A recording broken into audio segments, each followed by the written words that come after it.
What is happening, ladies and gentlemen? The Pinpals are back. We have Serge, we have Cale, and we have a very special guest, ladies and gentlemen, Mr. Christopher Franchi, a.k.a. Franchi. A.k.a. French toast. French toast. Right. Is that how you... Tizzle. French toast. French... It's funny because some people call me Frenchy. They don't know that. They think it's like a nickname. It's like, no, it's Franchi. That's my last name. There's an A in there. What do you think about Franciolini? That's terrible, but there is Franchetti, which was coined by Mr. Actually, it was originated by Joe Kamenko. Before he met me, when I was working on Batman, he was, Stern had said, "Hey, we found somebody to save this art package, and he's doing some pretty nice stuff. Check it out." And then every time Joe would call in to get progress, he'd be like, "Hey, how's that Franchetti guy working out?" And George would be like, "It's Franchi." "Oh, okay. Well, how's that working out?" So then George started calling me Franchetti, and now he calls me asshole or piece of shit or something else. But well, as long as they know who we're all talking about. Yeah. Just call me Franchi. Everyone does. And should I tell you guys what we're doing here? Oh, that'd be a good idea. I thought we were just like chit chatting. Oh no, I'm chit chat. I'm always paranoid that our viewers don't like the chit chatting, but maybe I should not be so paranoid. Kel, what are we doing, Serge? All right, let me tell you what we're doing. And Chris, it's finally here. This is the episode where Cale and I get canceled. Today we're going to cover the history of controversies in pinball art. And well, to do that, I gotta go.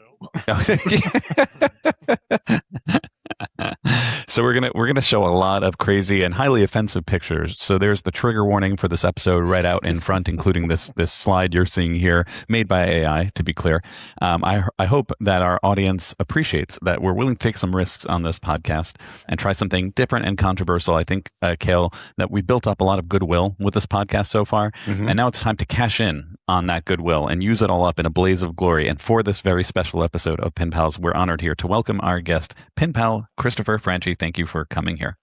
I'm an official Pinpal?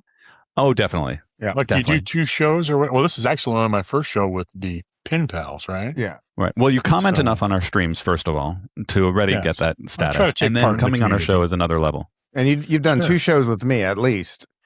Well, thank you for having me. I'm happy. I appreciate you asking me to come aboard. I don't know that I'm going to appreciate it after this, because I might probably say something that'll get me in trouble with somebody or whatever. Because I was already thinking of a burn when you said something about art,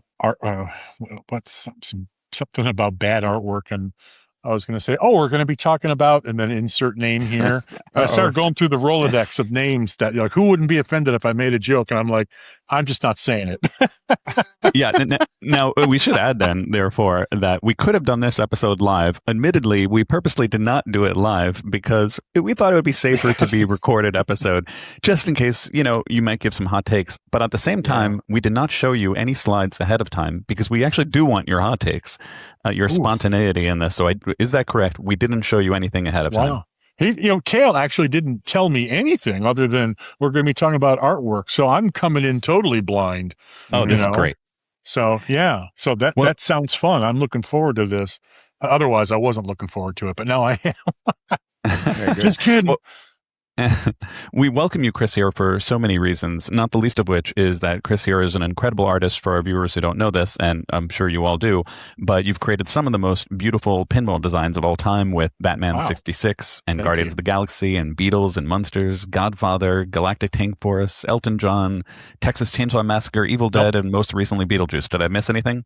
Well, you added one that I don't get credit for Texas Chainsaw. I did such little stuff. I told them I didn't want credit, so I don't know how I'm getting credit. Got it. You're still on Pinside for it, but you're right. You're not the main. Yeah, of course you're right.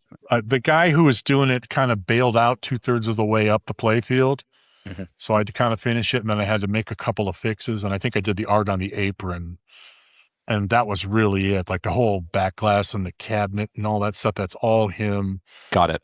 I just came in as a sort of a last minute assist. So no credit there. Yeah. Well, many more games also to come that we won't talk about here on this podcast. I won't get you in trouble. 2 of which will be released before the end of the year. That's a big insider info just dropped right now. Wow. 2 games before the end of the year. Yep. And boy, both of them, should I say this? Yes. Why not? Why not? I did a cup. I did a souvenir plastic cup celebrating my 10th anniversary in pinball. Why? Because I'm an idiot looking to blow money on stupid shit, apparently. But so I made these cups and I'm like, all right, so I'll do my little 10th anniversary logo and I'm going to put artwork from all my games around, the cup as a backdrop. And this cup will be available at Expo. And there are 2 reveals on that cup that won't be known by the time this cup comes out. So the cats will be out of the bag when you get that cup in your hands. So you got to go to Expo. You got to get that cup. Good. It's another insider info drop. Love to hear that. Yeah. Kale, you'll be going Expo, right? Oh yeah, I'll always. I'll load him up. You need to. Yeah, I'll get you a cup and whatever else. Oh, he's actually making a new T-shirt. It's the same design as a previous T-shirt, but it has electric back colors. Right. Yeah, and you don't mean like a football cup or anything, right? You don't mean like a protective cup, an athletic cup. Yeah, exactly. Yeah. Okay. Crotch gear for my pinball friends. Yeah. No, it's like a 32-ounce plastic cup. It's got a snap-on lid and a big plastic straw, The reason why I did it is because, like, whenever you go to those shows, they always have those water coolers and those 3-ounce cups. Mm-hmm. It's like you fill it up and you walk away and take a swig and it's already gone. I'm like, right. what if I give away big cups? You could fill that thing up and you could walk around for hours with water. So I thought it was a practical thing. Awesome. Well, we often say about this podcast that it's a podcast or Pinpal show that it's best watched on YouTube because we show a lot of pictures. And today, this episode is going to be almost exclusively pictures. So just a reminder that for those out there that this will not translate well if you're listening in your car or walking your dog, but you do you as you wish. And please don't watch the YouTube in your car. That's true too. Yep. Yeah. Unless you're in the backseat. We're going to get to the episode I promised, Cale and Chris. But first, I want to say that I made slides for this episode almost Franchi. a year ago. I said Chris. It's whatever. It's whatever. Chris Franchi. Franchi. I'm sorry. You're right. I'll say Franchi. I apologize. Thank you. So, as Cale knows, I kind of made this presentation when we first started our podcast. We just never got around to doing it, but it's finally time for us. So, as I was loading these slides today, I noticed that I had a few at the beginning dedicated to comments and corrections from our earliest episodes. And as ridiculous as it is, I wondered if you guys would mind if we took, I promise, max 5 minutes to go through them. It will relax my obsessive mind if we could do that. Okay, go. Okay, so we're going to get to our comments and corrections of past episodes, and I even made a picture for us here. I generated a picture for us, Franchi and Cale, and I even, as you know, I can't resist Cale. I made its own theme song that comes with it. Are you ready for the theme song? Oh, yep. It's Okay. comments, it's corrections, it's our smart pen pals, viewers, providing smart comments and even smarter corrections for all the things. Serge gets Cheers. wrong.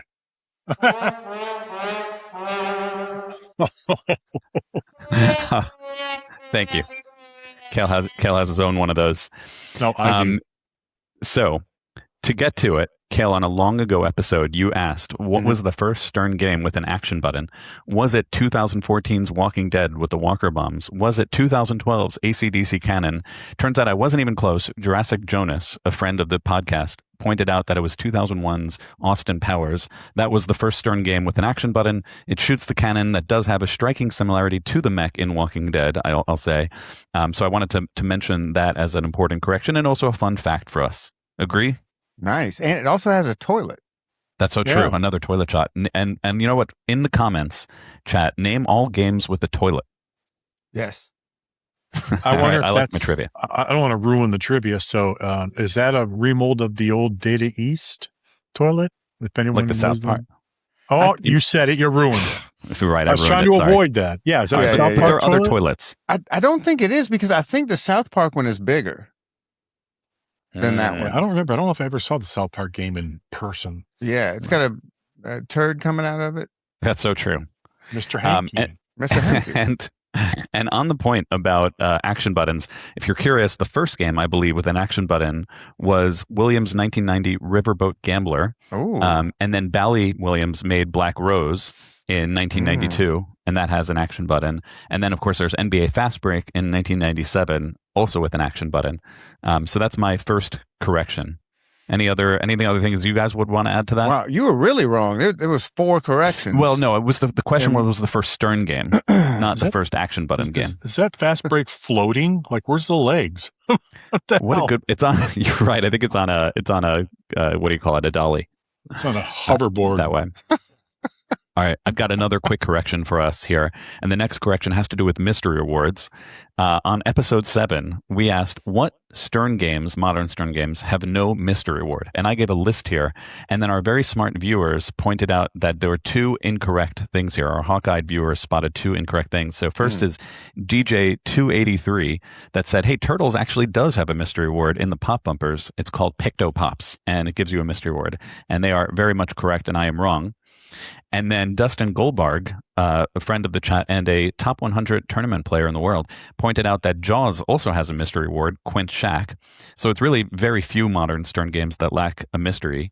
Dustin also pointed out something that is somewhat relevant to you, Franchi, which is I had said that Beetlejuice was quite innovative because it was the first layout with 2 independent shots through pop bumpers. But Dustin rightly pointed out that Houdini actually did it first, and Beetlejuice was the second one. So here's Beetlejuice, here's Houdini, and these are the shots through the pops that I'm talking about. Now, in fairness, with the Houdini design, which was famously described as having shots that are, quote, tight but findable, it doesn't have very smooth shots through the pop bumpers, and 90% of the time the shots don't do what these arrows show. But it is a fair catch by Dustin, and it is possible to shoot 2 separate shots through the pops on Houdini. I'll pause there. Have you guys played Houdini before? What do you think of it? Yeah, I find Houdini to be tight but tight.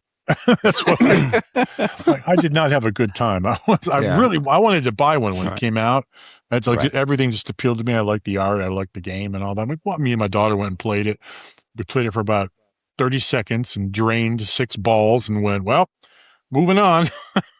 Wow. Yeah, I played it one time years and years ago at the Midwestern Gaming Classic, and I found it hard to escape. It was something else.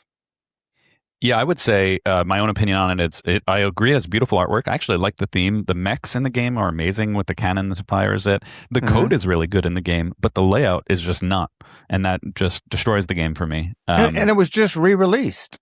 That's true, but so many things are good about the game. And people were excited about it, which is very cool. Yeah.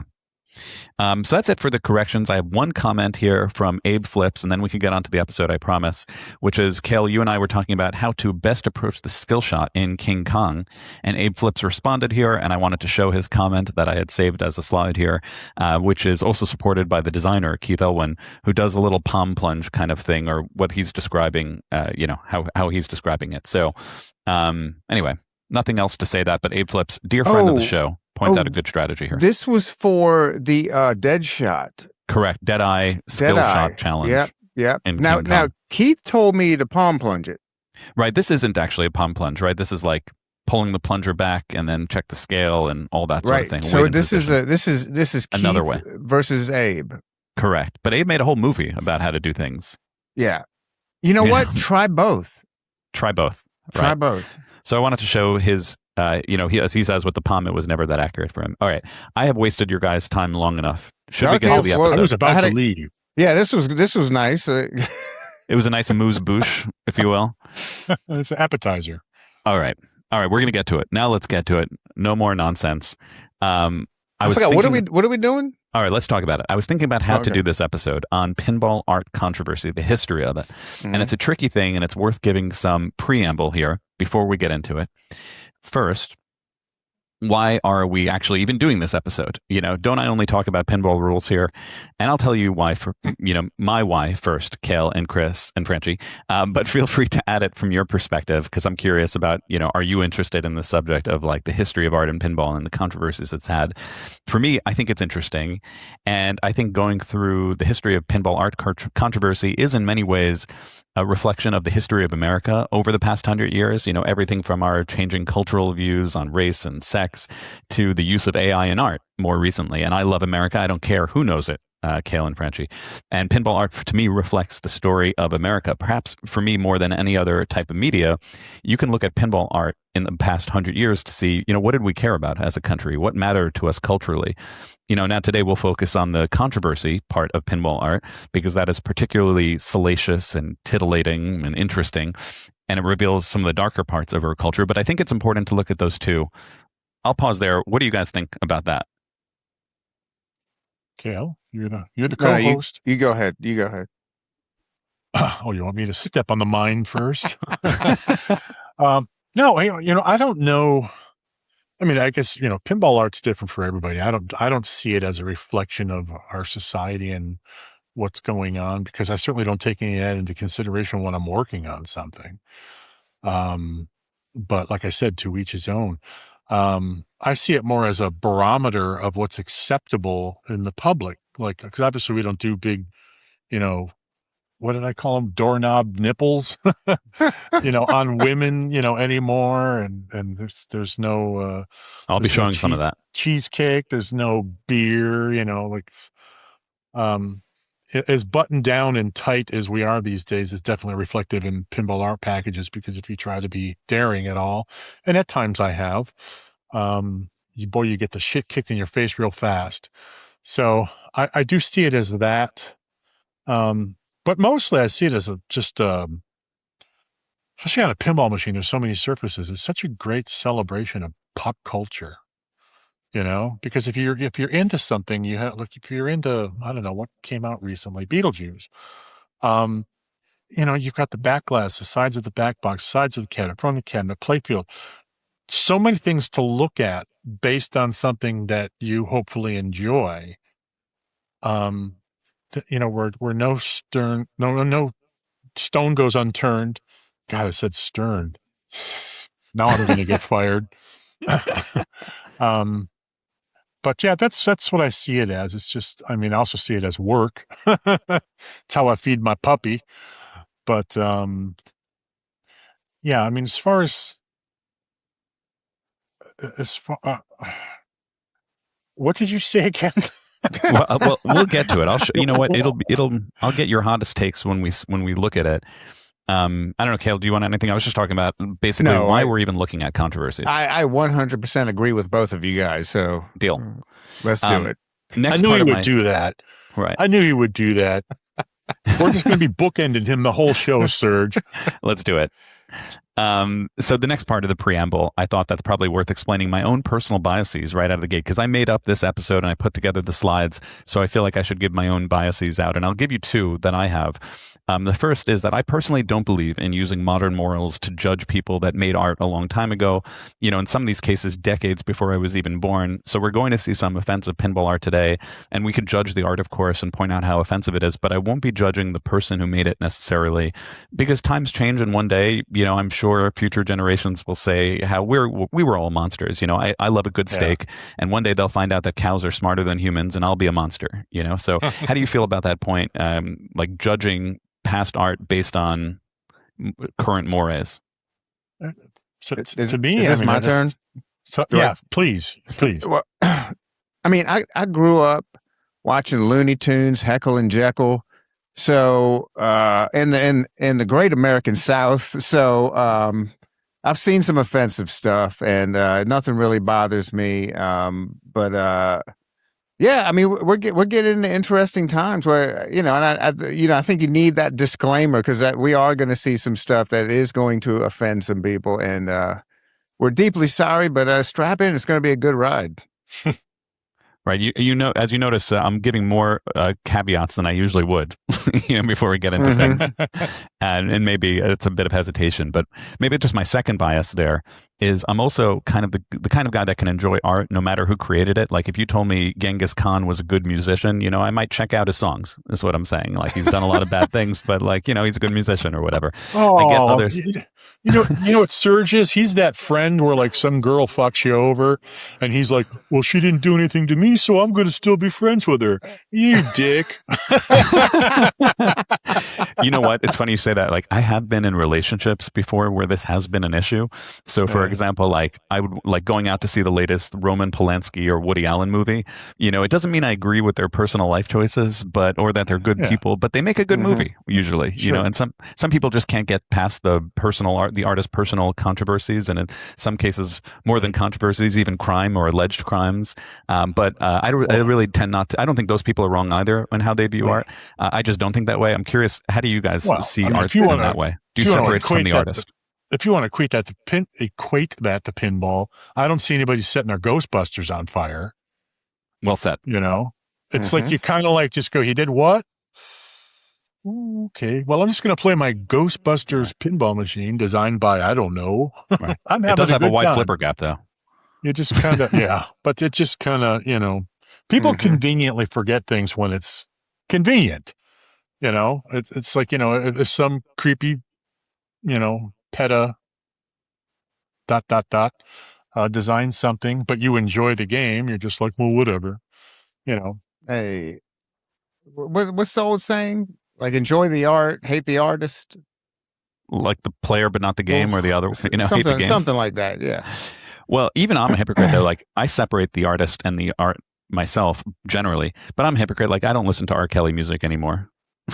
You know, kind of thing. But I do listen to Michael Jackson music if it comes on at a wedding. I'm going to pee on you. Exactly. Exactly. I think the relevance to this long preamble is that pinball very much is an art form, and so it has the same issues in that way. People are going to view this differently. And some other caveats here, I want to point out that I haven't gone through all these artists and tried to reach out to communicate with them before we did this episode. Some of them are still very much alive today, and arguably we should have. But my intention isn't to vilify anyone. It's just to walk through the controversy with each game, discuss our own views on it. I'm also not an artist and make no claim to be, but I do like art, obviously, and I love pinball history, of course. So I see myself more as a moderator here in this conversation as we go through some of these things, and I'll present the art controversies and would love to hear both of your takes on it. Deal?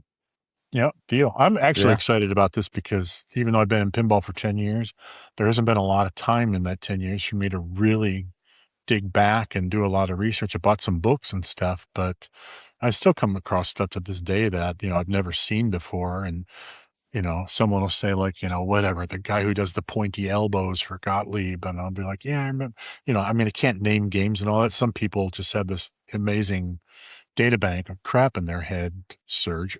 And, and they can name that stuff, but I can't. So this is probably gonna be very educational for me. My impressions that I give you are going to be off the cuff.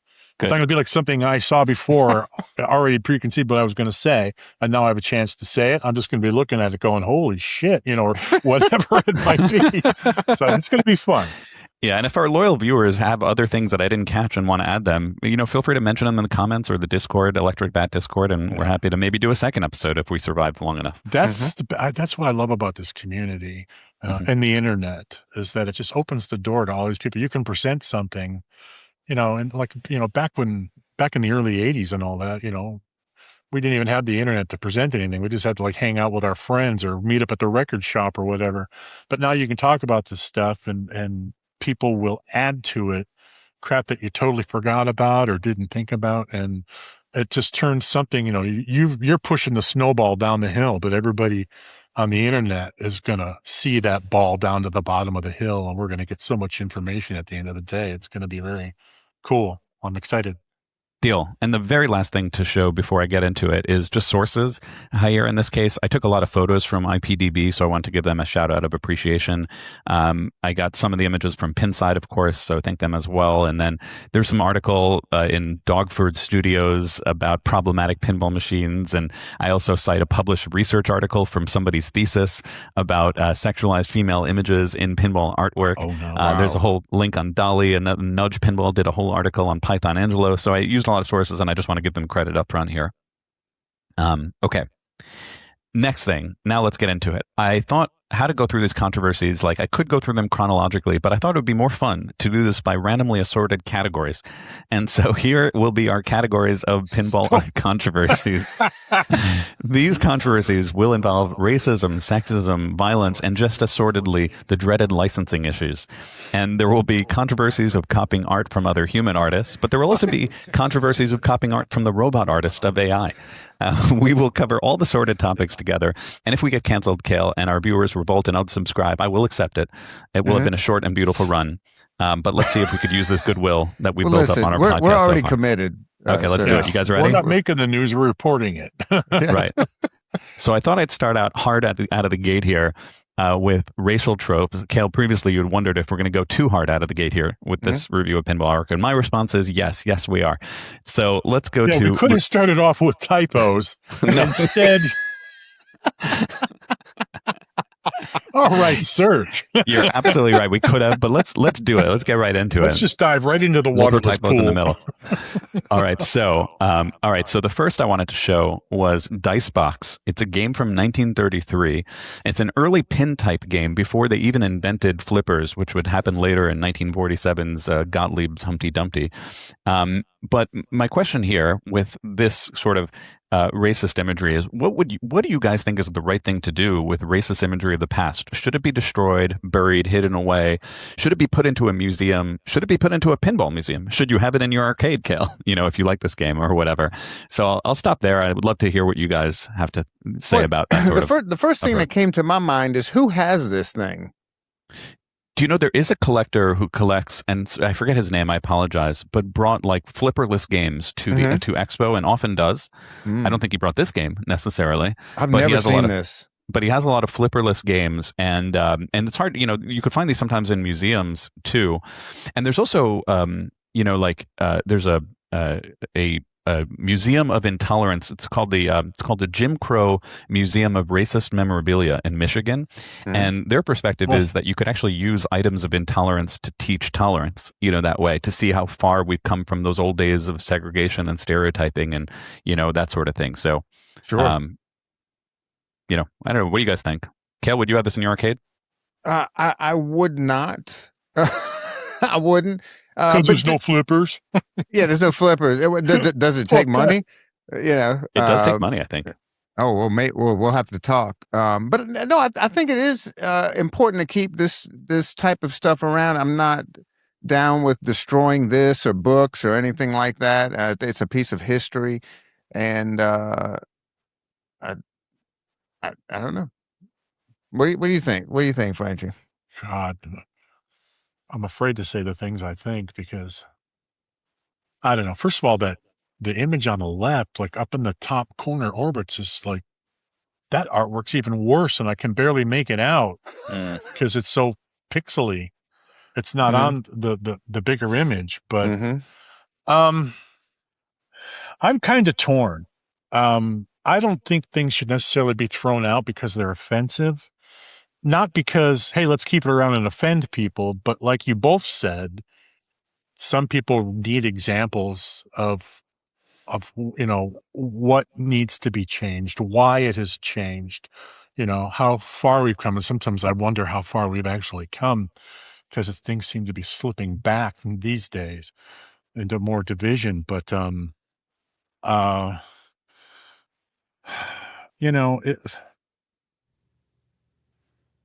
there was a place for this back then that doesn't make it right, that absolutely doesn't make it right.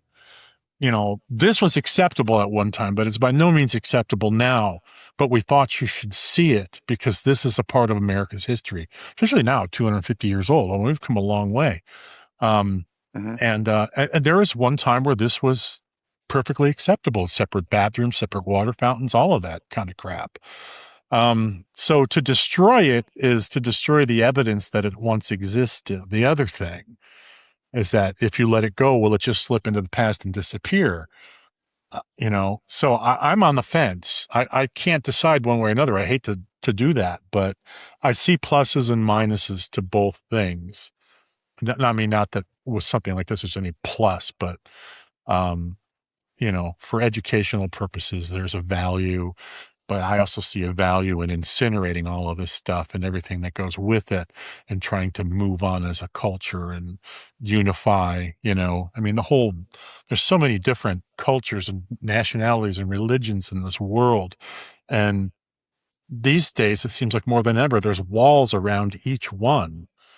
And you just try to think like, if you can tear down any section of that wall, it's a step in the right direction. So what do you do? Do you stick with the, a symbol of education that teaches you right from wrong, or do you just incinerate it and move on and hopefully people will forget that it ever happened? And is that a good idea? If you forget that it ever happened, can you make that mistake again? Do you need the reminder to tell you, like, this isn't the right thing to do? I don't know. I'm getting...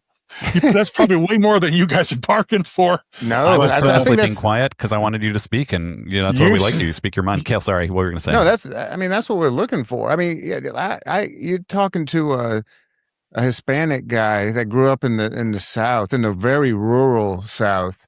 The high school I went to was like maybe like 2% black. I think I was the only Hispanic kid there. I mean, I've heard it. I've been called it all.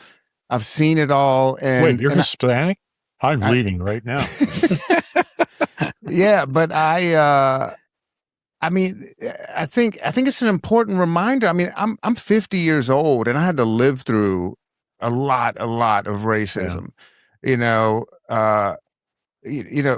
Moving to Arizona, this is the only state I've lived in where I haven't been called a or a, wow. And a sand, I've seen it all. And that's why I think it's important that people see this stuff to see what some people had to live through.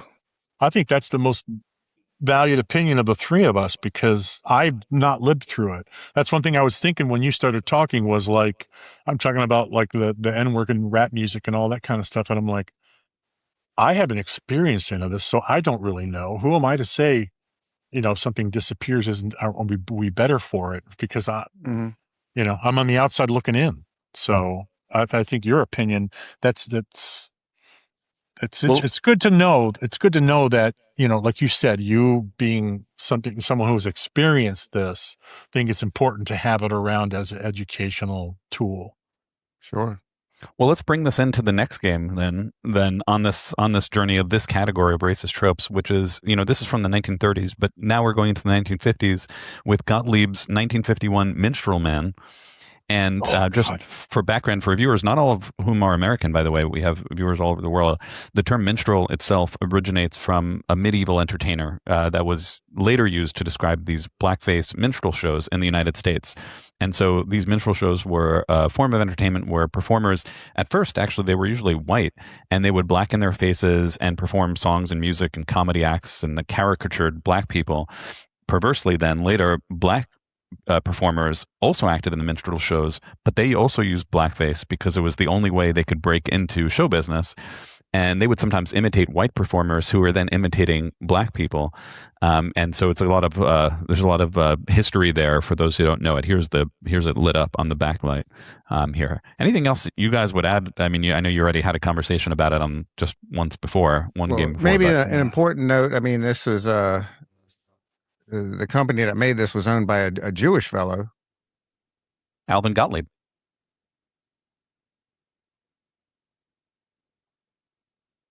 Cale, sounds like you were going to say something else. I'm sorry. I didn't mean to be blank, but all right. We continue on. I also thought I would show on this just some extra pinball stuff. This game, notably, actually, if we go to the flyer here, so it was the first game to claim to have drop targets. So if you see, it says, thrilling minstrel man targets, they drop when they're hit. Whoa. So these are not actually drop targets, unlike the drop targets of later games that you're used to. The target surface that was hit by the ball would remain stationary, but the plastic image behind the target dropped into the playfield. And so it was the first, to my knowledge, use of the term drop target in a flipper pinball game. at that point. So there's some other pinball related history here. Later, the actual pinball drop target, like that we know, would be used in Vagabond, and that was like 1962. But this was the first use of claimed sort of something that dropped into the playfield. So what part dropped? The plastic behind it. So this image would drop down. The minstrel man would drop down, but this target wouldn't drop down. That would just stay there. Bring that back. Cale, look at the flyer between the back box and the word thrilling. I see it. Yeah. That little diagram that art piece would drop down in. That's pretty cool. Yeah, that's very cool. Other than the fact, well, no, it wouldn't cover it up. No, it doesn't cover it up until it drops. So yeah, that's cool. Yeah, so a little bit, we walk through pinball history here too. So that was Minstrel Man. And then we continue on to 1980, where we had Playmatic's Black Fever. It was a tribute to the disco era at the time, featuring a black woman holding a spear-like guitar with green hair, sort of stereotyped African flourishes in the middle of a wardrobe malfunction.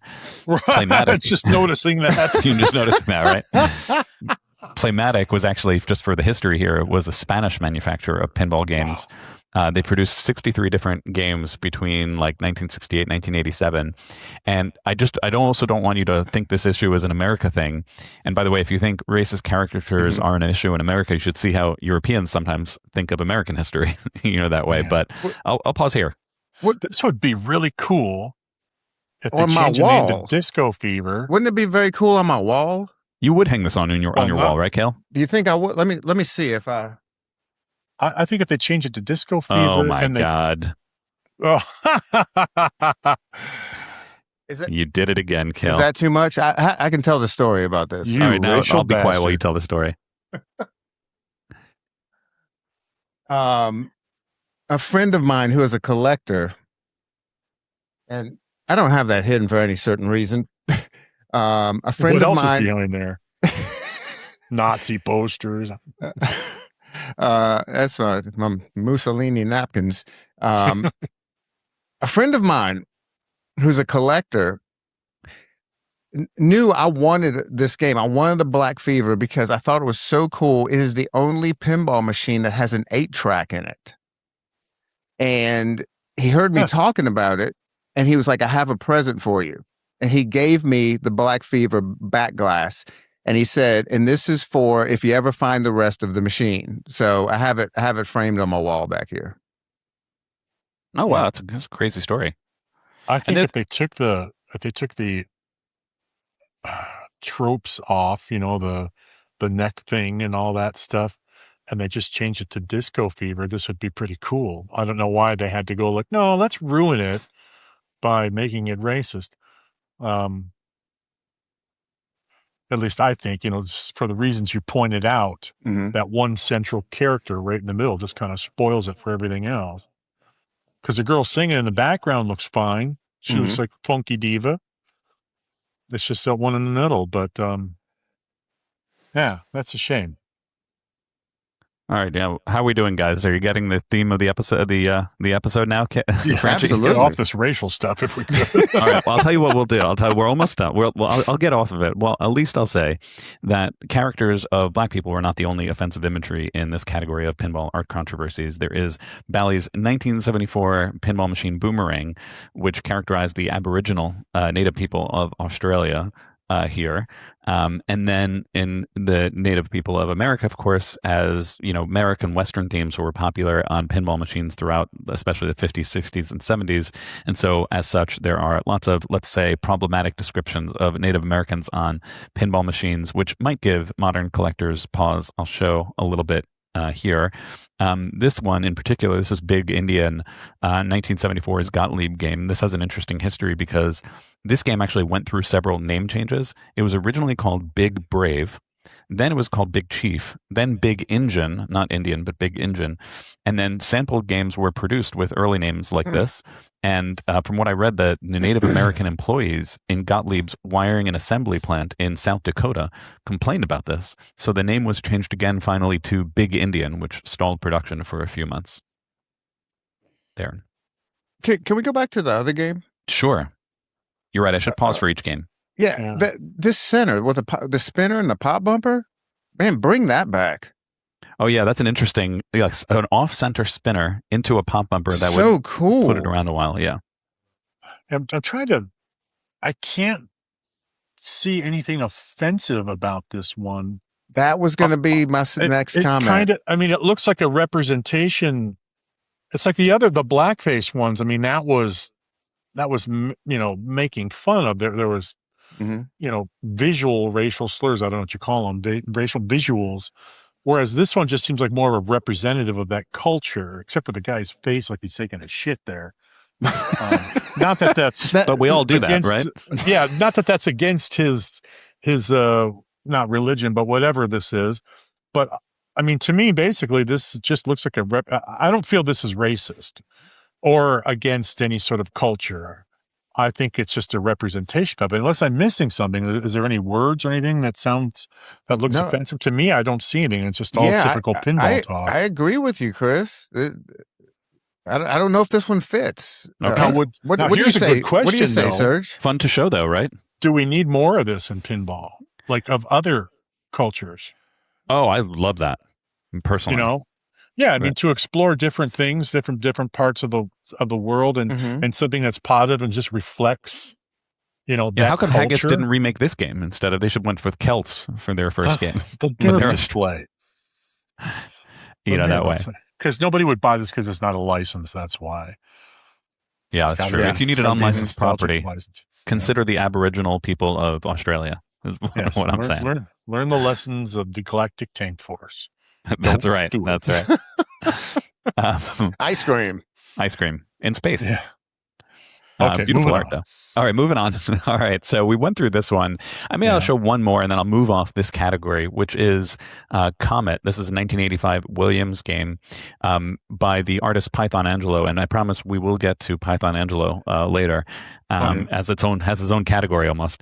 But this game drew scrutiny because, first of all, these are all kind of demonic, these characters. But for some reason, some people pointed out that this black girl here appears particularly demonic. I don't know if you guys believe that as any worse than everyone else. It's kind of scary. The whole artwork is kind of horrifying, to be honest, to me. Right. But I wanted to bring that up because that was, I scoured comments in forums, Reddit and Pinside and so forth for kind of artwork to show. What do you say about this one? This is a hard call because you're right. They all look kind of messed up. You have the Karen freaking out with their, and that could be a white person trope. I don't this grandmother getting covered in the face with ice cream. I think the thing that makes that one stand out is that it appears as though the lips take up this much of the face, which is an unnecessary exaggeration, and the eyes are exceptionally wide. Not that there's anything wrong with that, but no one else's are that wide. So I think that's what stands out about that is that the eyes are bigger than anybody else, and the lips seem to be just an unnecessary, over exemplified caricature. Good observation. And what about Ted Cruz in the back there? Oh, that's here. I thought that was the character from Modern Family. Hey, look, I'm surfing. Stone Street is his name, whatever. But you're right. Yeah, he's out there. I would say that's it. That's what stands out there. Everyone else just kind of looks kind of weird looking and creepy, but that's what makes that one stand out.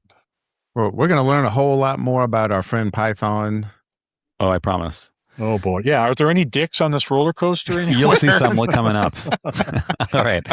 So we've covered the racist tropes category, I think, pretty well. And I really appreciate that you guys gave your sincere opinions on it, and which I thought were totally reasonable. Man, we opened up hot, didn't we? We did. We opened up hot. I hope everybody's still with us.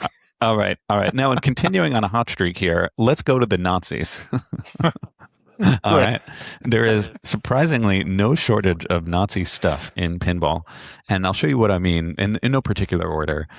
We start with Mata Hari, which was, as a background here, it's made by Bally, originally in 1977 as an EM, and then in 1978 as a solid state. So it was made right around the transition between the two games. And as some of you may know, the original Bally Mata Hari backlash featured Mata Hari holding a dagger. We could see the dagger here on the bottom here. But if you you zoom in on that dagger, and I shall right now, it's inscribed with the slogan of the Nazi SS, which translated means "My honor is called loyalty." This was the inscription. Inscription here. This was the motto of the Schutzstaffel, the Waffen SS troops in World War II, and so it was put into the artwork of this game. Which is kind of weird part because Mata Hari herself was a spy in World War I. She had nothing to do with World War II. So there's it really is no even artistic reason, let's say, to put this in. No, it's the bee in the bonnet of Mr. Christensen who did this artwork. Because correct. I used to have another one of his games that I'm sure you're going to show, but I was just sitting there going, I bet I will. Oh, I want this out of my house right now.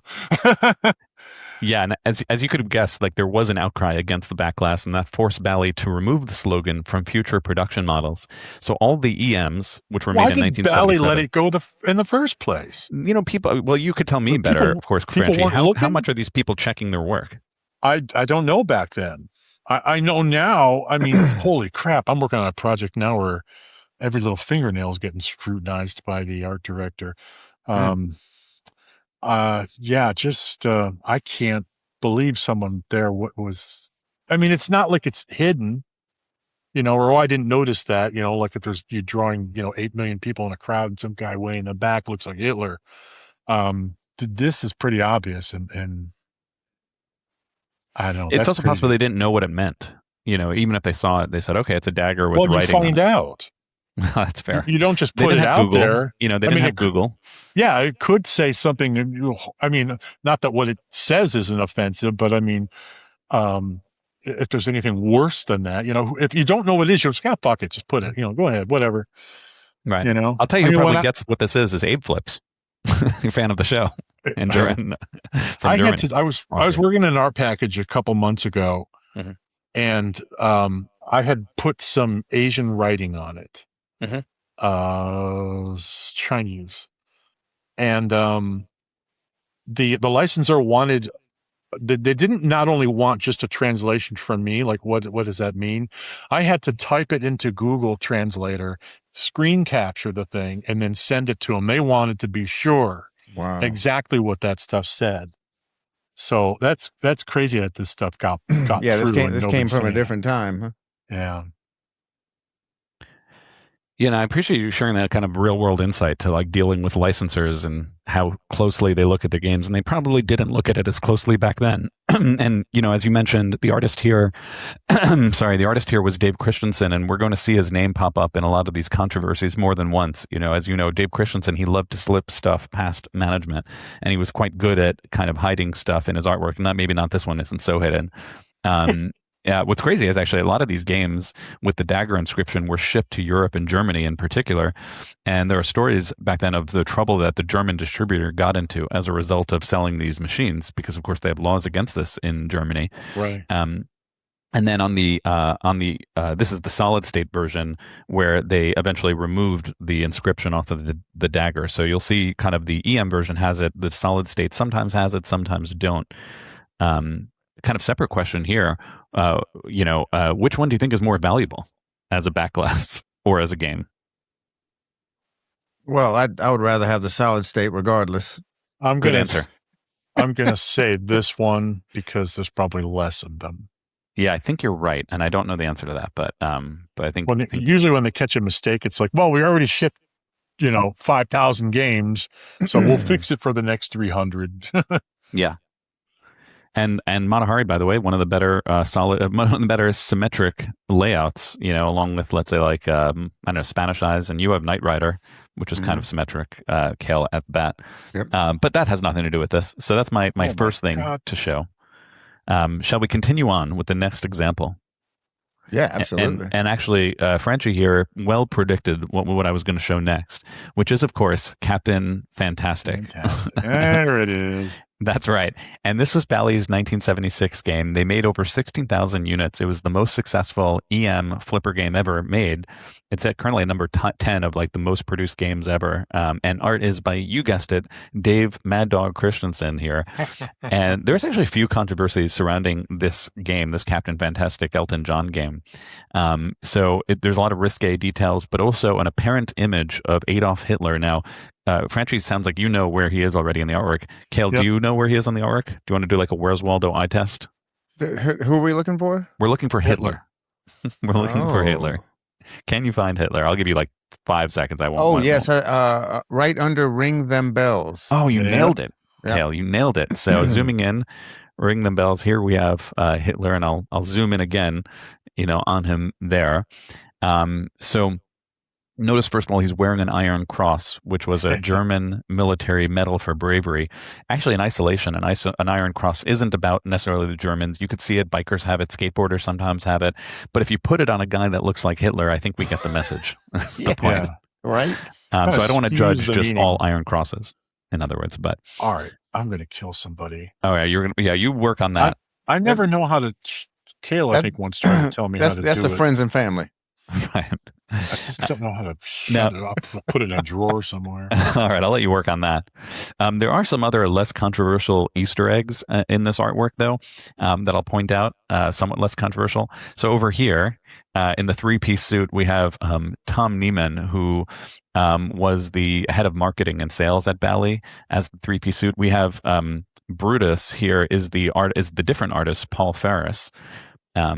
And then there was also a controversy around some of the more risque parts of the artwork, and like the way the women are drawn.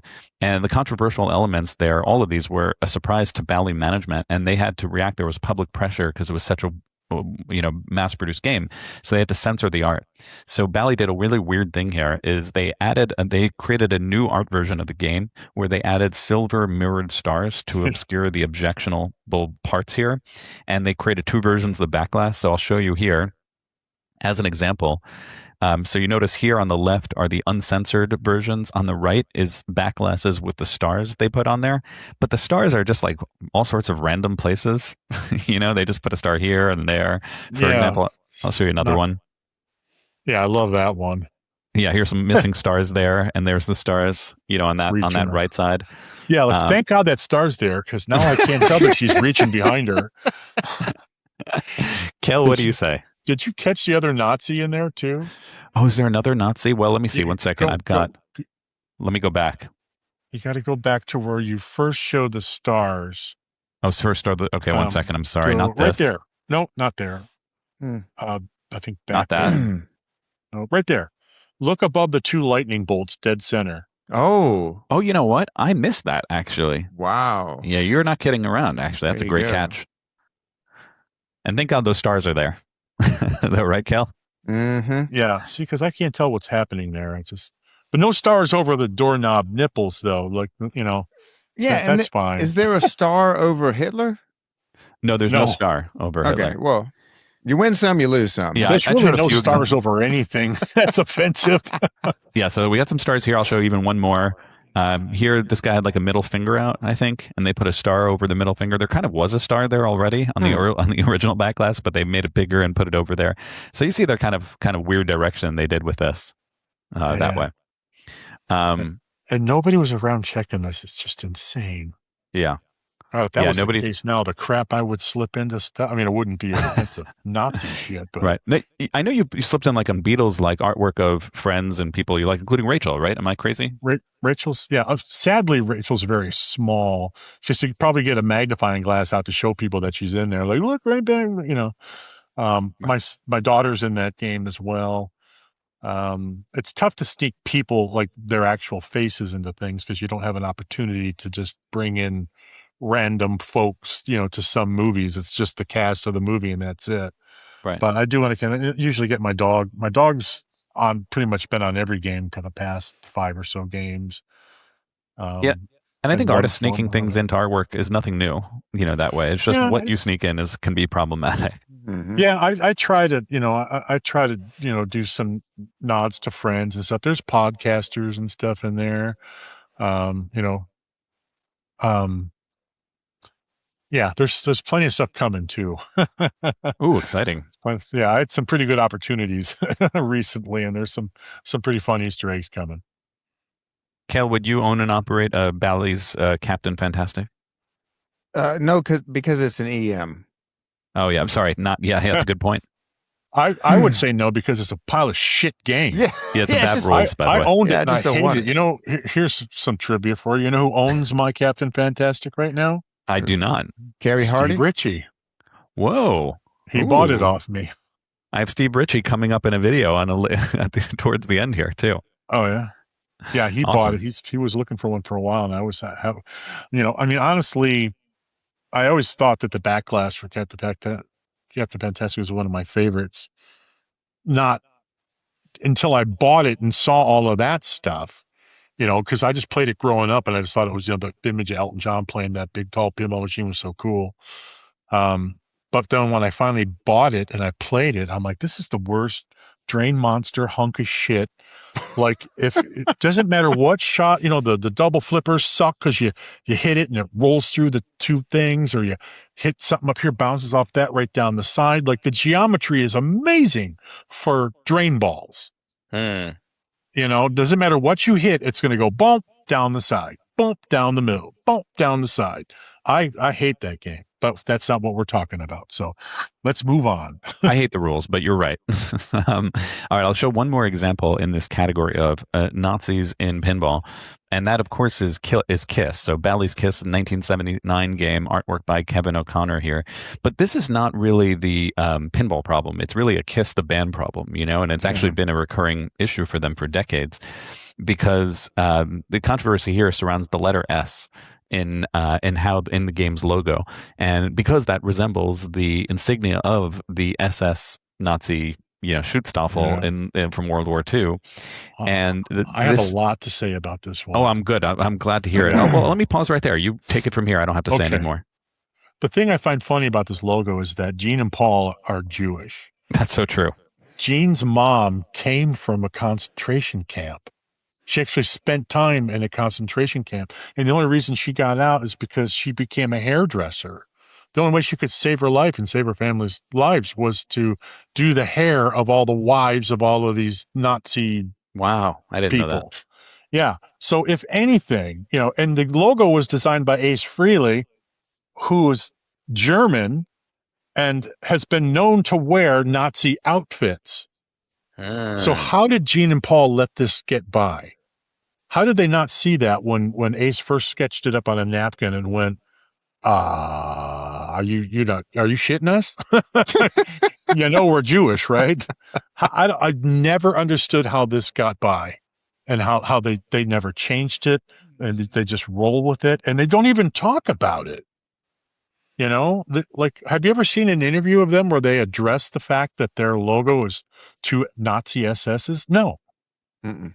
On the other hand, this is still my favorite backglass ever made. I told Kevin that. He gave me a poster signed and personalized to me and all that, which was really sweet of him. And I think this will probably always be my favorite.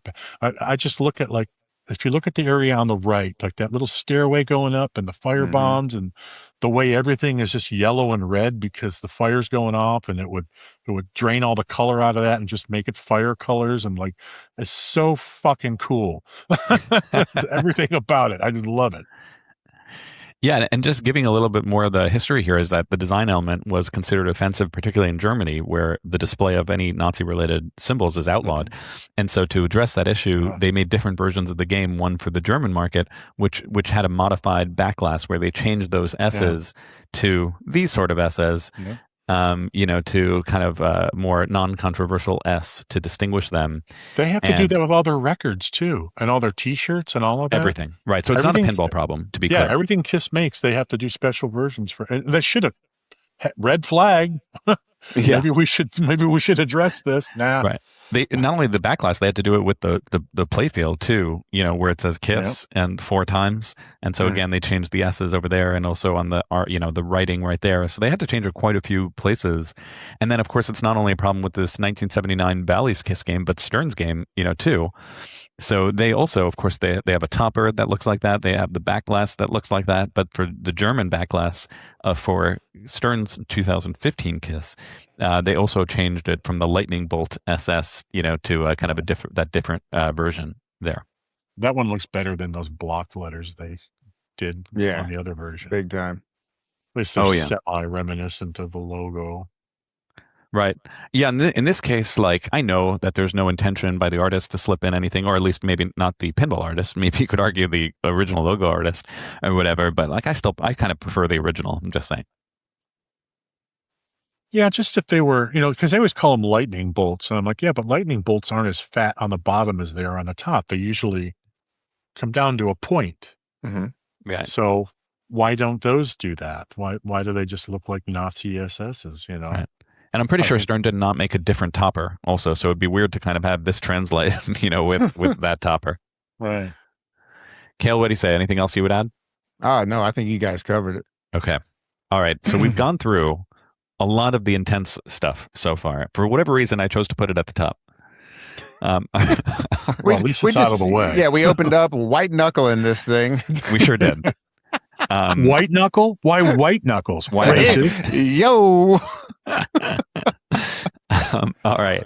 So we go on to copycat stuff, where art is used from one area and into another. I don't want to say the word plagiarism. I don't think that's quite right always, but copycats, let's say. So for example, so here we have Spanish Eyes, which was 1971, and then Granada, which is 1972. It's actually done by the same artist. So which was John Craig. I can't say that's like plagiarism exactly. It's the same artist or whatever. They just were making a lot of games back then. So they just reused art sometimes. Maybe before I dive into this subject more fully, do you have any hot take you want to share on it, Franchi? Well, no, I was just looking at the similarities of a playfield. Like one's got 3 pop-uppers, one's got 2. Mm-hmm. But you look at those sort of orbit plastics, and they look like the same shape. I don't know that this is necessarily a completely different game. You're saying that there's some changes in the playfield that way. Yeah, but not much. Like it looks to me like the only difference. I mean, we can't see much of the playfield, but from here, all I see is 3 pops on one, 2 pops on the other. Other than that, everything around it is all the same. Oh, you're absolutely right. So is this a different game, or just like a cheaper version, and they changed the name to distinguish it from the other? So I'll show the more full playfield here. All right. Wait, do I have the right?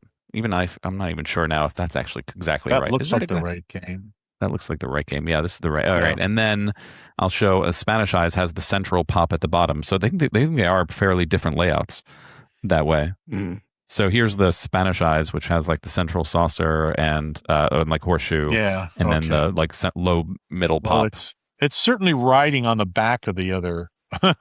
Yeah. I don't find this a completely new game. Yeah, I don't find this controversial as much as like it's just another game in the same family. Yep. All right. We start off a little mild. No problem there.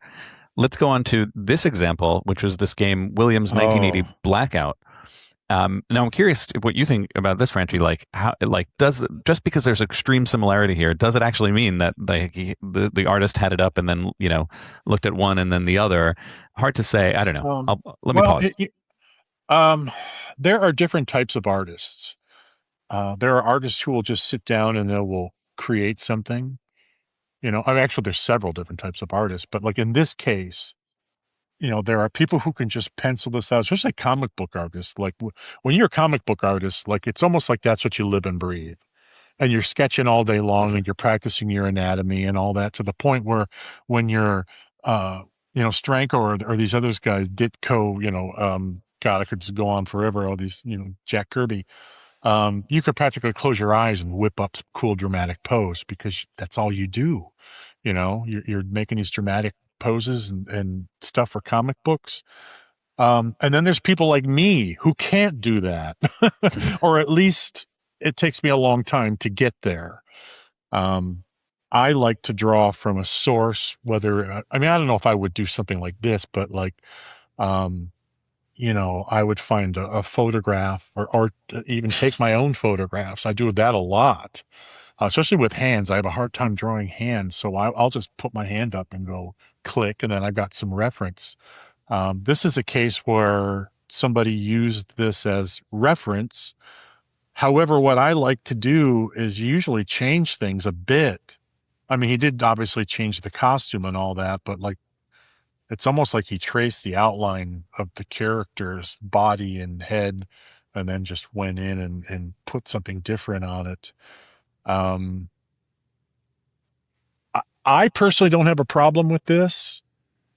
Like I said, he could have maybe veered, away from, changed the arms, the angles a little bit here and there. But I wouldn't take this like Nick Fury cover and draw that and make another comic book with that pose. But if it's on a pinball machine, if it's like something different and you use it as reference, because that's one thing people don't understand about artists, and they're always bitching about stuff. I remember when I did the Munsters, and it was kind of a rush job because they had me working on the Beatles at the same time. And a friend of mine owns a company that makes these maquettes, these statues, beautiful, super detailed maquettes. And he had just finished the line of the Munsters, and he had this great image of the whole family standing there.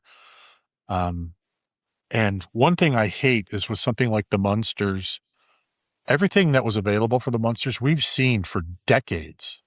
The family shot, like there's pretty much only one good family shot that still exists.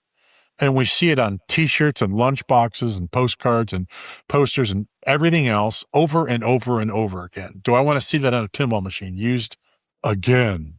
Not if I can help it. So when I saw the pictures of this guy's statues, I'm like, I'm going to use that for a reference because that's fantastic. And it's new and it's different, and so that's what I use. I illustrated the whole thing based on that image, but then you had people like going, oh, and they're posting the picture of the statues. It's just a rip off of this. Like, a rip off? What do you mean a rip off? Like I didn't say, hey, I created, these poses and all that. I just use it for reference. People use it for reference all the time. In fact, as a matter of fact, and I just brought this up recently, one of my favorite artists on the planet is a guy named Drew Struzan. And if you look him up, you'll see that he's pretty much done the movie posters for all of your youth. Right. Goonies, Adventures in Babysitting, E.T., going on and on. There's a couple of standouts he didn't do, like, there you go. I mean, look at that body of work. That right there, you don't have to scroll any further than that, The dude is amazing. He's got a massive fan following. People love him to pieces. And I bought this DVD that basically showed him doing the Hellboy poster from scratch. He's like, okay, I did all these comps. They picked this one, but they wanted changes. I made the changes. And then we finally settled on this. And then they show him painting. There's the Hellboy right there. They showed him painting that from start to finish. What he revealed in the video and made no bones about it was that when he first started with that, he used an overhead projector and he traced all the faces. And what he said was, I'm a commercial artist. Time is money. I have to get this done. Now I can sit down and I can render out these faces and they'll look just as good. But I can save a shit ton of time if I just trace these photos out and then I render them in later on. And he's right. Because it's different. It's not like, what Rachel does, and I greatly respect Rachel and her work, and I love her work. What she does is way more personal. She's not painting anything someone tells her to paint. She's painting what she wants, what she feels. Everything that she has goes into that. I don't know if she uses models or not. It doesn't matter. She's creating her own thing. Mm. Commercial art is a different beast. You've got all these rules to follow. You got all these people to answer to. You got all these schedules to hit. And sometimes you got to do what you got to do. Am I going to sit down and try and draw the Munsters out and sketch them all by hand using all these different references? Or can I just take a picture of all of them together already and work off of that and get it done a lot quicker? That's what I do. RachelBestArt.com. That's what all, sorry, what? RachelBestArt.com. There you go. Give her a plug. Fantastic artist. True story. Drew Struzan in particular, he's been on so many things that have been turned into pinball machines or are rumored to be turned into pinball machines for so long. Oh yeah, I mean the guy's, he just passed away last year, sadly, but such a sweet soul too. Such a great. I mean, I remember reaching out to him on Facebook, and he actually answered me back. And I was just like, wow. And it was like whatever he said, I don't remember what I asked him, but I just remember that it was so supportive and positive, and he didn't have to say anything. He didn't have to take the time. I'm sure he gets barraged with crap and, people like, oh, I love you, I love your work and all that, but he found my comment and he took the time to say something. Wow. He was just a really sweet guy. And if I ever have trouble falling asleep, I put that video on of him painting because he's so soft spoken. I just drift right off. But anyway, I want to see that. Yeah. Actually, I was mistaken. It's just rachelbest.com. If you want to check out her art, anybody at home. Oh, That's nice you almost going, ruined that husband. plug. Yeah. Rachel Best Art Stuff and Things.com. Wait, what is it, honey? The thing about websites is you really need to get the name right, that way. And people always ask, I know they always ask you and they ask Rachel, like, Rachel, how come you don't do pinball machines? I'll tell you why. Because she's smart. Because she's happy doing what she does, right. And no one's telling her what to do. So she's doing it right. Just keep doing, not that I wouldn't welcome her into the community with open arms, but she is most happy right now. Don't ruin a good thing. All right, we'll continue on then on Copycat stuff because we said so much about this one. I will say random trivia about Blackout, though, is that it was the first Williams game to have computer-controlled GI, general illumination lights. Stern had been the first to do it with Galaxy just before it, and you own Galaxy, Cale, at the back, but then Williams did it next with Blackout, where kind of all the lights go out at once kind of thing. Yeah. Okay. We go on. We're still in the copycat category here. Not plagiarism. I didn't say that, but I said copycat. So here, for example, we have Barracora, which is on the right is the backglass. And it looks quite similar to and was inspired by the H.R. Geiger, portrait by his then girlfriend, Lee, I think. And that's the name of the painting too. So who I think actually later committed suicide in front of the painting for what it's worth. Shout out to John Choppel, actually, for pointing this connection out. I'll pause there. Franchi, it sounds like you might, from your exasperated sigh, you might have something to say about it. Well, number one, it's pronounced Geiger, just not to Thank you. humiliate you, but to I was waiting for that. I accept that, and I appreciate the education. Geiger, you can't rip this man off. He was so original and so bizarre. They always say imitation is the most sincerest form of flattery, but it's also the most sincerest form of laziness. To take something and just go, oh yeah, that gives me an idea. If you're trying to do something original, which this is, or supposedly, I hate this because there's more Geiger ripoffs, even in Pinball. I can't name it because I'm stupid and I don't remember anything, but I'll forget that I did this show in about 10 minutes. But you mean an hour when we're all done with the show? Sure. No, 10 minutes. 10 minutes, I'll be sitting here going, what am I doing?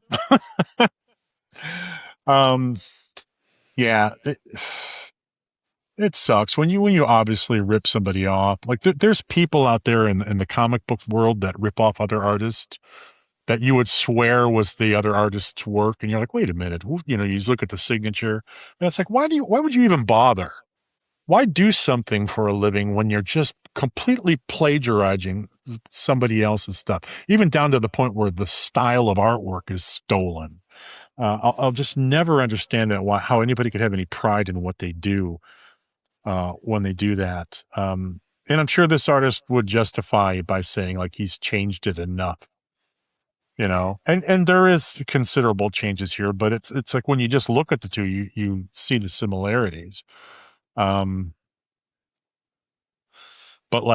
there's no, you look at that little thing that's coming off her cheekbone, looks like a crab leg or something, and all those little lines in between there. Now go to the other side, the right side. Nope, not there. Oh, sorry. Go to the other image. Oh. Now keep going to the right. Keep This going thing? to the right. Keep this going to thing. the right. Right there. That is so Geiger, the way that is, and it's not even on the other artwork. It's like he was looking at other stuff and going like, oh, wait a minute, I got to put this in here.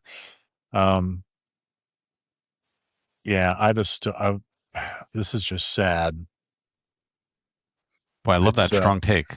Well, it's not different enough, and when you're blessed with something, when someone comes to you and says, I've got an original idea, because that was the heyday for original ideas back then. Like I mean, people look at Galactic Tank Force and go like, well, it's an original theme. Like no, I didn't get to just sit down and draw whatever I wanted. They gave me photos of characters that, actors dressed up in costumes, and, everything was pretty much all spelled out, and I just kind of gave it a look. But back then, Williams was just going to this guy, I don't know who he is, like, hey, we got a game called Barracuda. Well, what the hell's that? I don't know. It's whatever you're going to draw. That's what it is. So they had the freedom to do anything, and they just plagiarized somebody else's artwork. Lazy. All right. I like that take. Cale, anything else you want to add to that?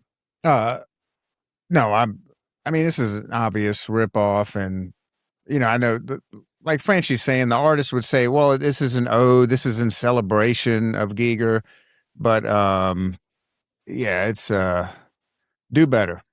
Yeah, if you want to celebrate him, have a parade. Don't steal his artwork. Right. All right, so that is Barracuda. And then, of course, I could bring it more recently with the recent controversy on The Walking Dead Remastered, which here is that game. But the particular controversy related to Copycat stuff was just in the apron and also the art right there of using self-copycat, if you will. Let's say of using the same zombie. I'll pause there, or Walker, I should say. Anything else you guys want to add to this? And I just don't know how this got to the point of, let's print this. That's what I thought, because somebody brought this to my attention too. And my first excuse for this happening is that you do everything separate. You work on a playfield, you'll work on a playfield. The apron's not right there. That's a separate template, separate file, So everything's all separated. That's why I always like when I tell Spooky, when they get the build-ups together and they get the decals on the cabinet and all that, send it to me. I want to see what it looks like all together. Because a lot of times I'm like, oh, crap, I used this here and I also used it right there. It's on the same side of the game. I gotta change that. You don't realize it. But that's where you catch stuff, is that I'm sure Stern's putting this stuff together, and they have it, before it gets put out to the public, and you can see like, oh crap, that guy's there and he's here and he's there. So I don't know how it wasn't caught. All I'm saying is that a reason for it happening is because you do all this stuff in separate pieces. You never know what it's going to look like all together. But once you see it, that's your opportunity to make the changes. Maybe they didn't have the time. Maybe somebody just didn't notice. I don't know. I know this was super rushed, but Franchi, do you think they like have a blank machine and then have a plotter in house and then kind of like print out rough decals and assemble Well, you usually have, the way things are printed these days, it's all digital. It's like back in the old days when they had to like set up a press and put 4 plates on there and everything was 4-color process, a huge pain in the ass. Now they can just print off a onesie and it's no big deal. So I'm sure, I'm not positive, but I can't imagine why not. Stern would have a relationship with their, their vendor that does their decals to do a one-off, or send us 5 of these, and then they can fuck around with things and put their games together, the ones that they use to shoot the videos and all that stuff. And then you catch it then, but that usually gives you plenty of time to correct things. And it's hard to not see this. I mean, I can't speak for anybody else, but I remember when I saw it on the, like, even just on the apron alone, you got the same thing twice. Like that, there's no mistake in that, because that's one file. It's not like left corner, right corner. It's one bow tie, shaped template. How you don't catch that, I don't know. Yeah. I do have a little inside information about this one. I do know that this artist, after all the controversy about this thing came out, he called people at Stern and profusely apologized and but it's not his fault. Yeah, no, I agree. I mean, if I screwed up something like this, back in the day when I was working with Stern, it would be on Greg Freres to catch this stuff and say, and there were times when he did come back to me and have me make adjustments and things. especially when you're working with people who haven't done pinball before. Do you remember who was the artist on this one? I can't remember his name. Was he one of the ones they used prior? No, I think this was the only thing he did in pinball. Yeah, I think so too. Yeah, it's not for him to catch that stuff. Ultimately, it falls on the art director's shoulders. So yeah, I don't know how this happened. It's one of the great mysteries in pinball art. How according to just to answer your question, because you asked, according to the pin side, it's Robert Lasky. Robert, yeah, okay, so he was a one and done, or till now anyway. Right. Yeah. So you got to watch those guys even more closely. Well, when I started working on Batman, which is my first game, Greg Ferris is right there holding my hand through the whole process, and I don't know if I'd still be in this industry if it wasn't for Greg and his tutelage through all of those times and trying to, I was a fan of pinball since I was a kid. But, drawing all of this stuff and knowing how to execute it properly and all that is a different story. So, this thing ultimately falls on the shoulders of the art director, catching this stuff and making adjustments on the fly. And I don't know why nothing was done. Now, do you have a similarly strong take on like there was somebody pointed out when this happened, other things like art blades have copied pictures, but on the other hand, this is sort of a comic book panel where it's zooming in kind of thing. And, does that bother you or not the same level? No, I know what Jeremy was going for here. I get it. And it doesn't bother me. I think the problem is that it's so separated. It's like she's off to the left and then that blow up version's off to the right.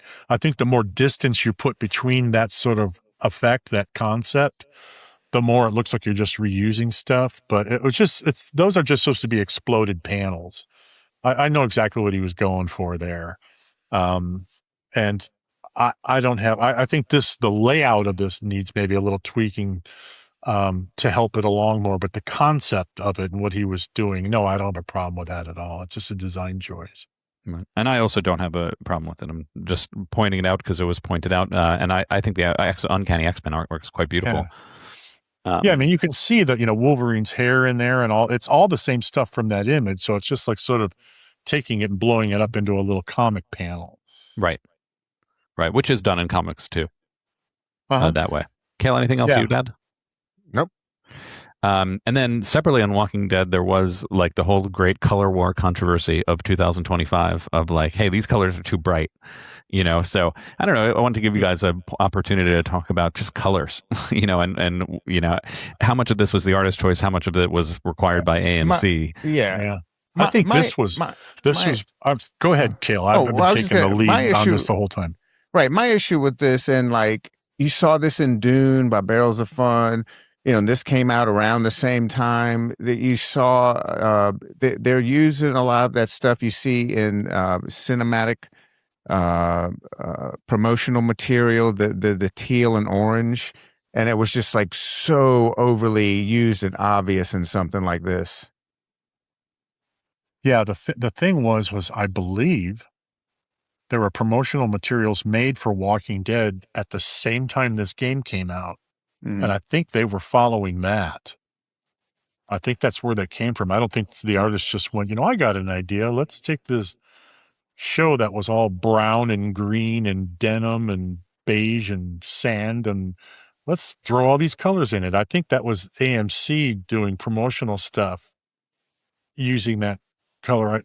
Now as an artist, you see something like that. If I was working on this job, and I'm thinking like the color palette, I'm like, oh man, this is going to suck, like the original art package, is all this, dirt and brown and, and then they show you these different promotional materials. They have all these bright colors and you're like, yeah, I would hop on that right away too.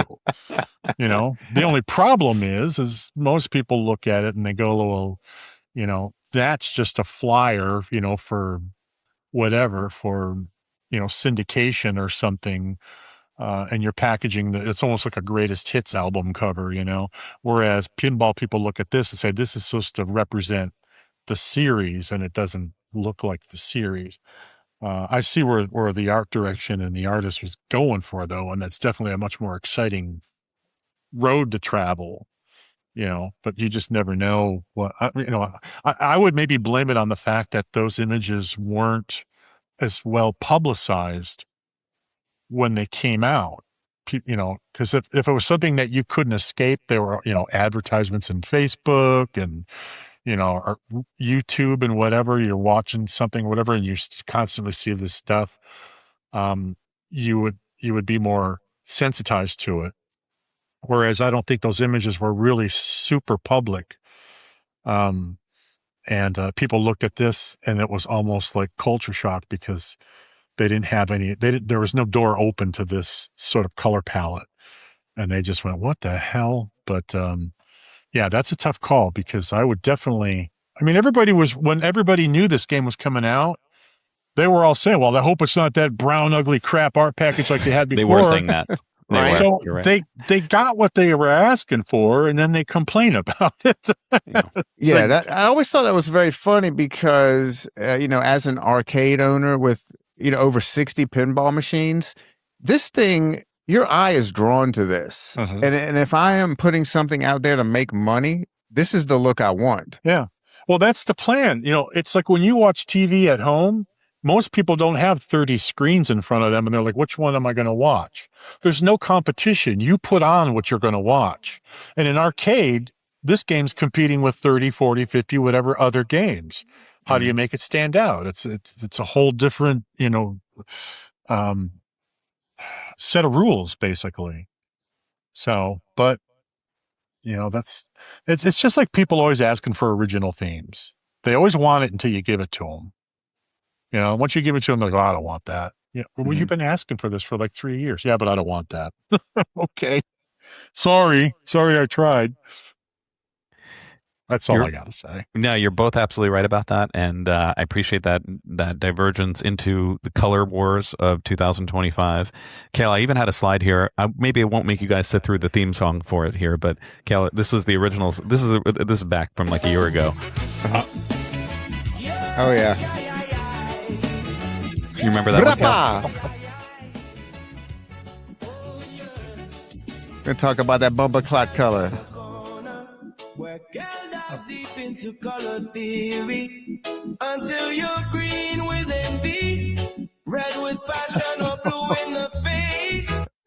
All right, I won't make you guys listen to the rest. Well, this is when we really should bring in Rachel because she actually taught color theory. I do like it. Okay. Are we good to go on to typos and insert oddities? Yeah, let's do it. Sure, I've recently found out that I made one.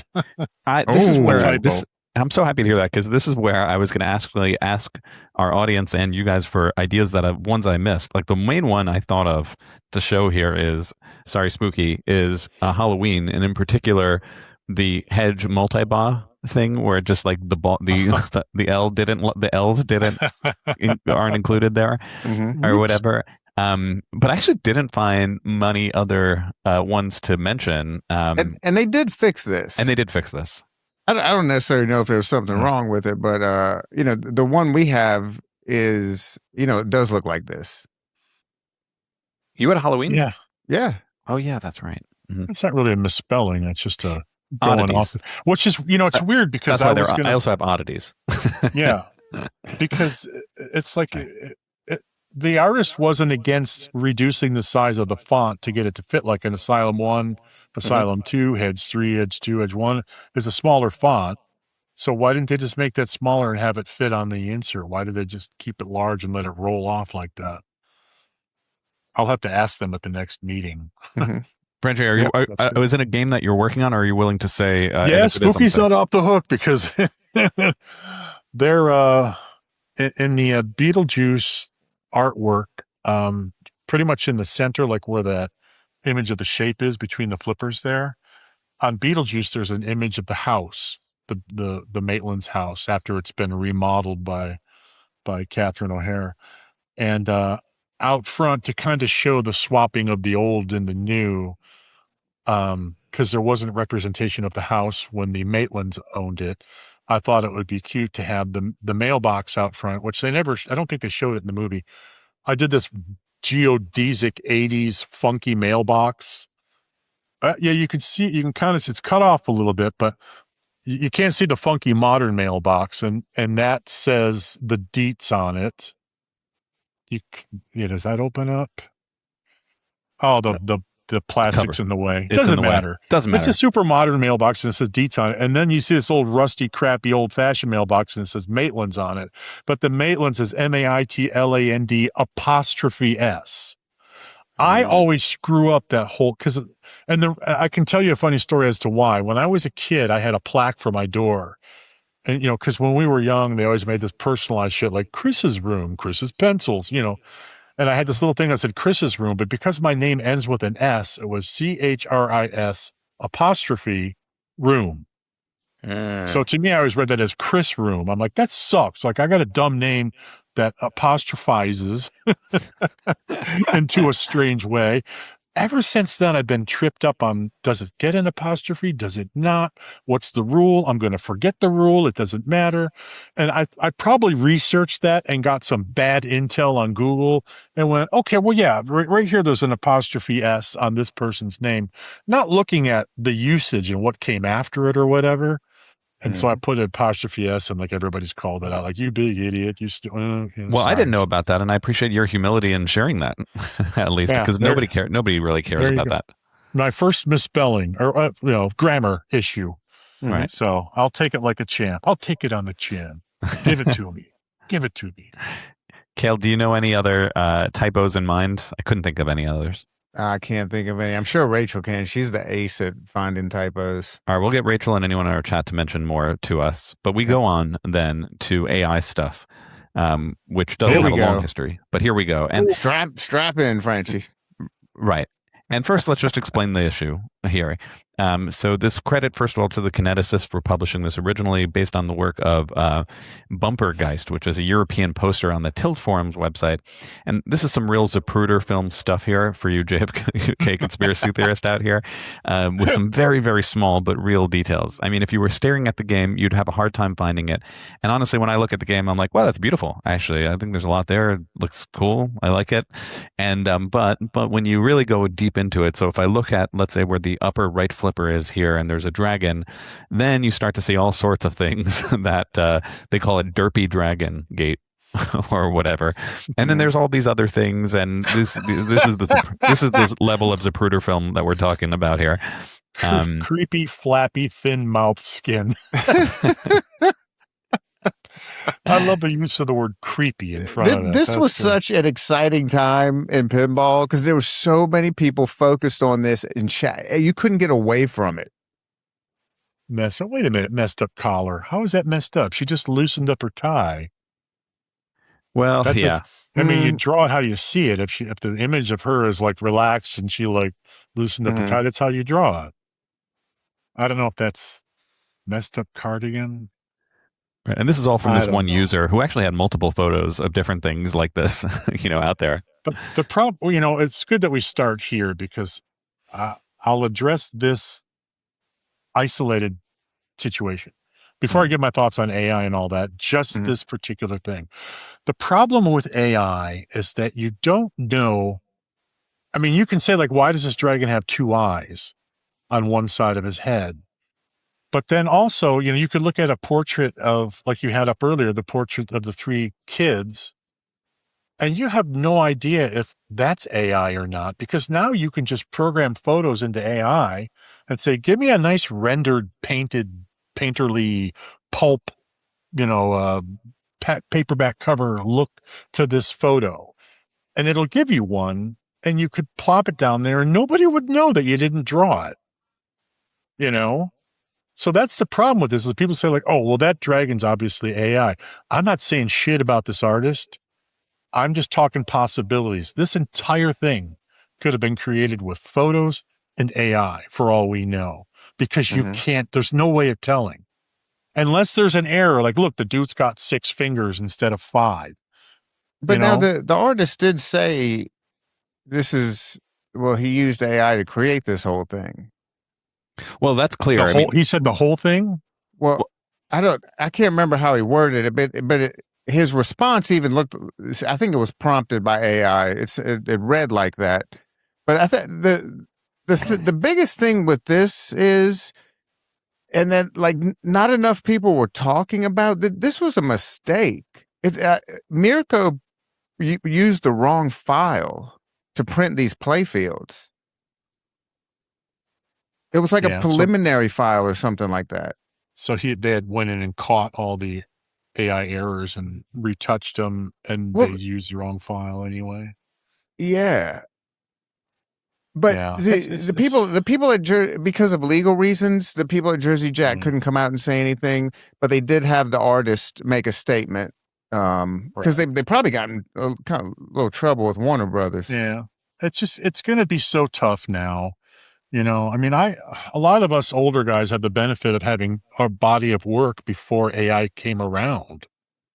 So we can say, well, you know, look, I did, you know, Batman, we even had AI, you know, and I pulled that off.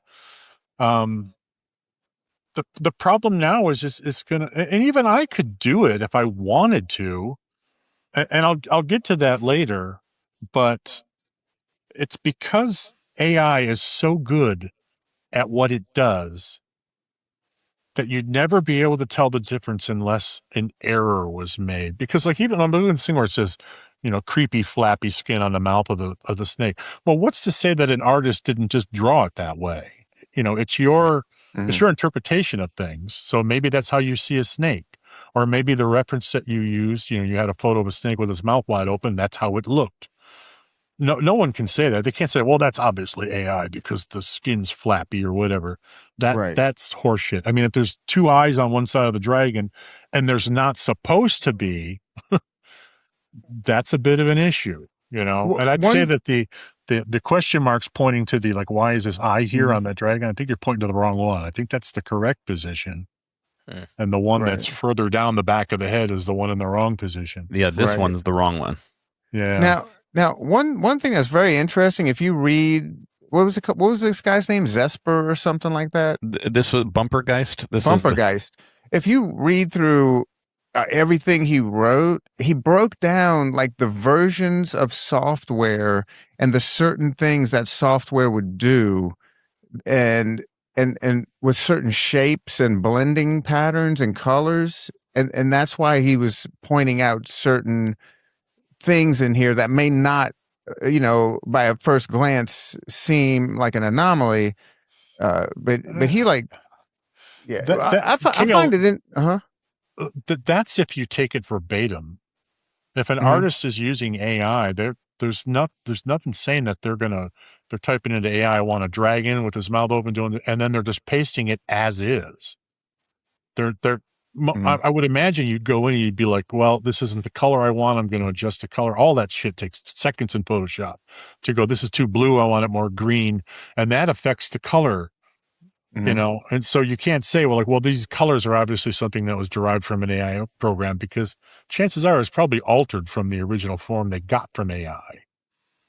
Now, me being an artist, I've seen things like there's this guy on Facebook that makes these images of the old TV show Batman characters that are just stunning. I look at this shit and I'm like, I just want to throw all my art supplies away and go, well, God damn it. You know, if you can just type in to AI, I want this, and you get this beautiful shit, it's just like, fuck.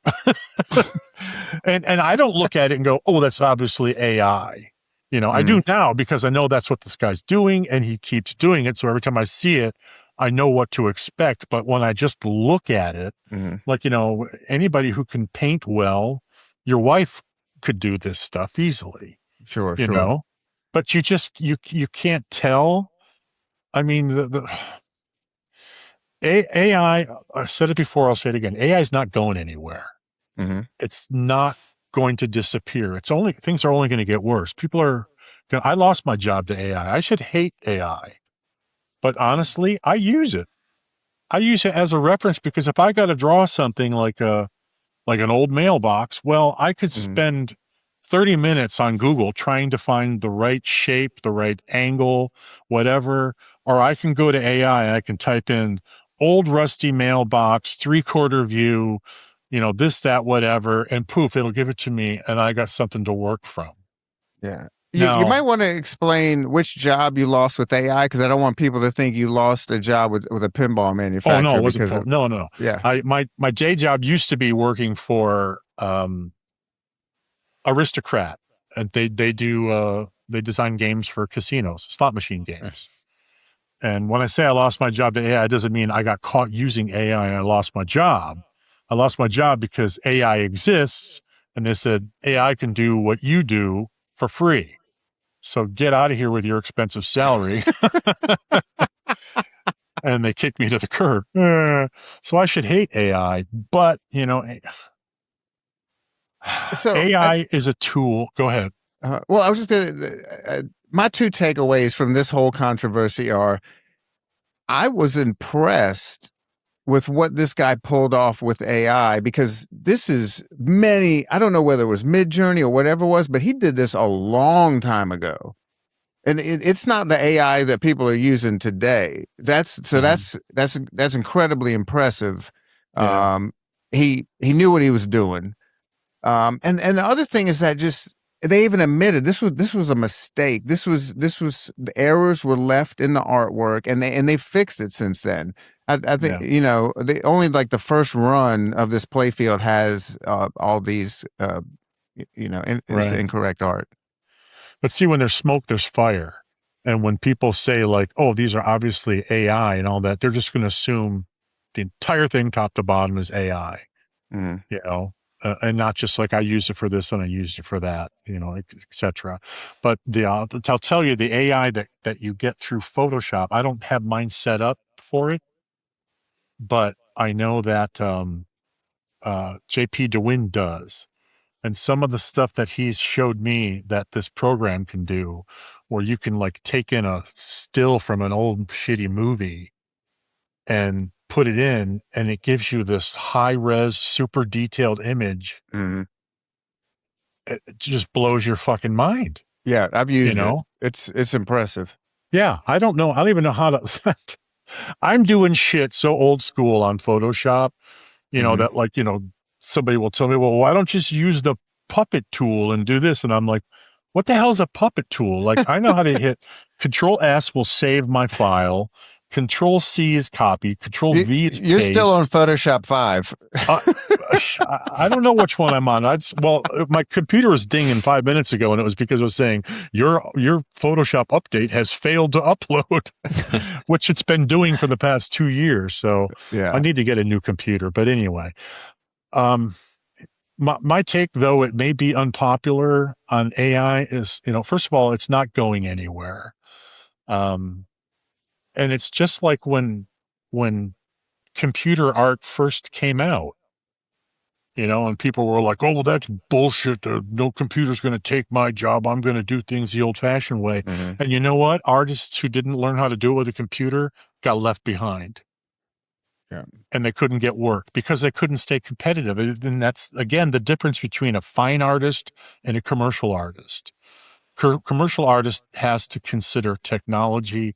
It has to consider speed, accuracy, so many different things. Your budget's a huge thing these days. Mm-hmm. Some guy will call me up and say, hey, can you do an art package for my homebrew? I got $5,000. And I'm just like, $5,000? Okay, I'll draw a backglass for you for $5,000. Like, well, how much does it cost? Just lost where the hell I was going with this, but there's so many factors that are included in being a commercial artist that are different from a fine artist. And I have respect for both of them. Probably maybe fine artists and people like Rachel more than commercial artists. RachelBest.com. RachelBest.com, because they're the renegades. Yeah, and Franchi, I think we've talked about this before. I don't think we find AI as off-putting as a lot of people, because we've lived through this before. I don't know whether it was on a podcast or something. We've talked about this. I was in middle school. I think it was 88 or 89. Batman Digital Justice was released. Yeah. It was a comic book, I think it was the first comic book that was done entirely with 3D renderings from a computer, and people freaked out. They were like, we're boycotting DC. Don't buy this comic. Right. Yeah, we've seen this before, and technology has do you know helped how every comic the book industry. is colorized these days? Photoshop.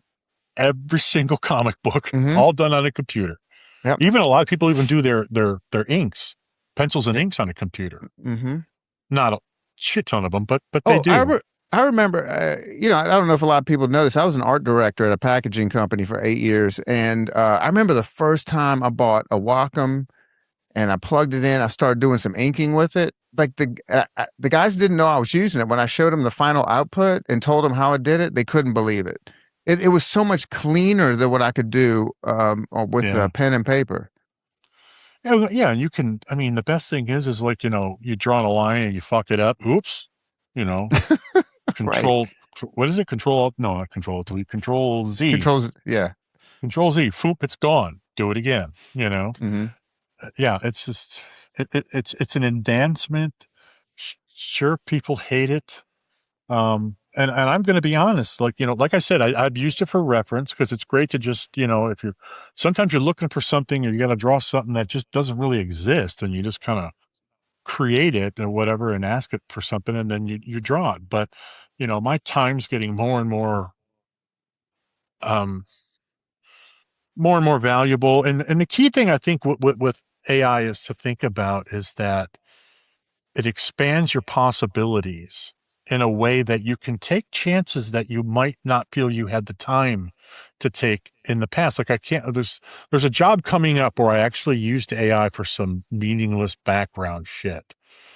And I can't really explain what it is because I don't want it to be any sort of hint and give it away. But it's something that I probably wouldn't have tried to do. I think it makes for a great lower cabinet piece of art. It's really striking and it pops and it looks fantastic and exciting and, all this crap. But I don't think it would have been something I tried had I not had the ability to be assisted by AI in different areas. And I usually don't use anything verbatim. I wouldn't use anything verbatim from AI. Like, give me I don't know, whatever, fucking box of donuts and then just paste it in, I would never do that. But to use it and to get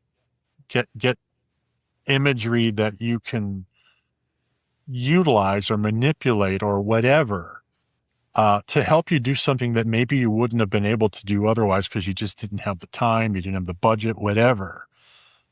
It just it ends up giving the viewer or the person who buys the pinball machine or like that a better product.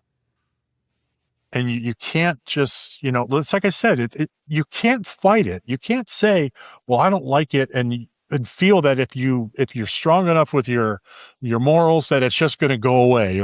Close my eyes, fuck you AI, and then open up your eyes and it's gone. It ain't going anywhere. And it's just going to get used more and more. And it's going to seep into everything. You know how many people use AI to make their resumes these days? Or write emails. Yeah, write emails or write a book, and your book sucks because you don't even know how to write a book, but you can then feed that into AI and it'll say, well, here's a much better version of it. Wow, thanks. Are these people getting chewed out? Yeah, this is what I hate right now. I'm a huge comic book fan. I still go to the local comic book store all the time. And when I look at these new titles, I'm flipping through there and I'm like, now I'm wondering, wait, was this done with AI? Like the writing and the art, you can't tell anymore. Yeah, it's technology in a particular field. Whereas, remember, back in the day, I was gonna say remember, but none of us remember. We weren't around. Somebody invented eyeglasses and bifocals and stuff, and people probably went like, "I can't see." Oh my God, I can see. Fuck these newfangled technology bullshit. I'm going to go around and I'm not going to look at anything because I can't see shit. You have to embrace it. It's something designed to make things better. Now, AI is very controversial because does it make things better when it takes people's jobs? I don't know. I don't know that AI is great across the board. Portrait artists used to hate photographers. What's that?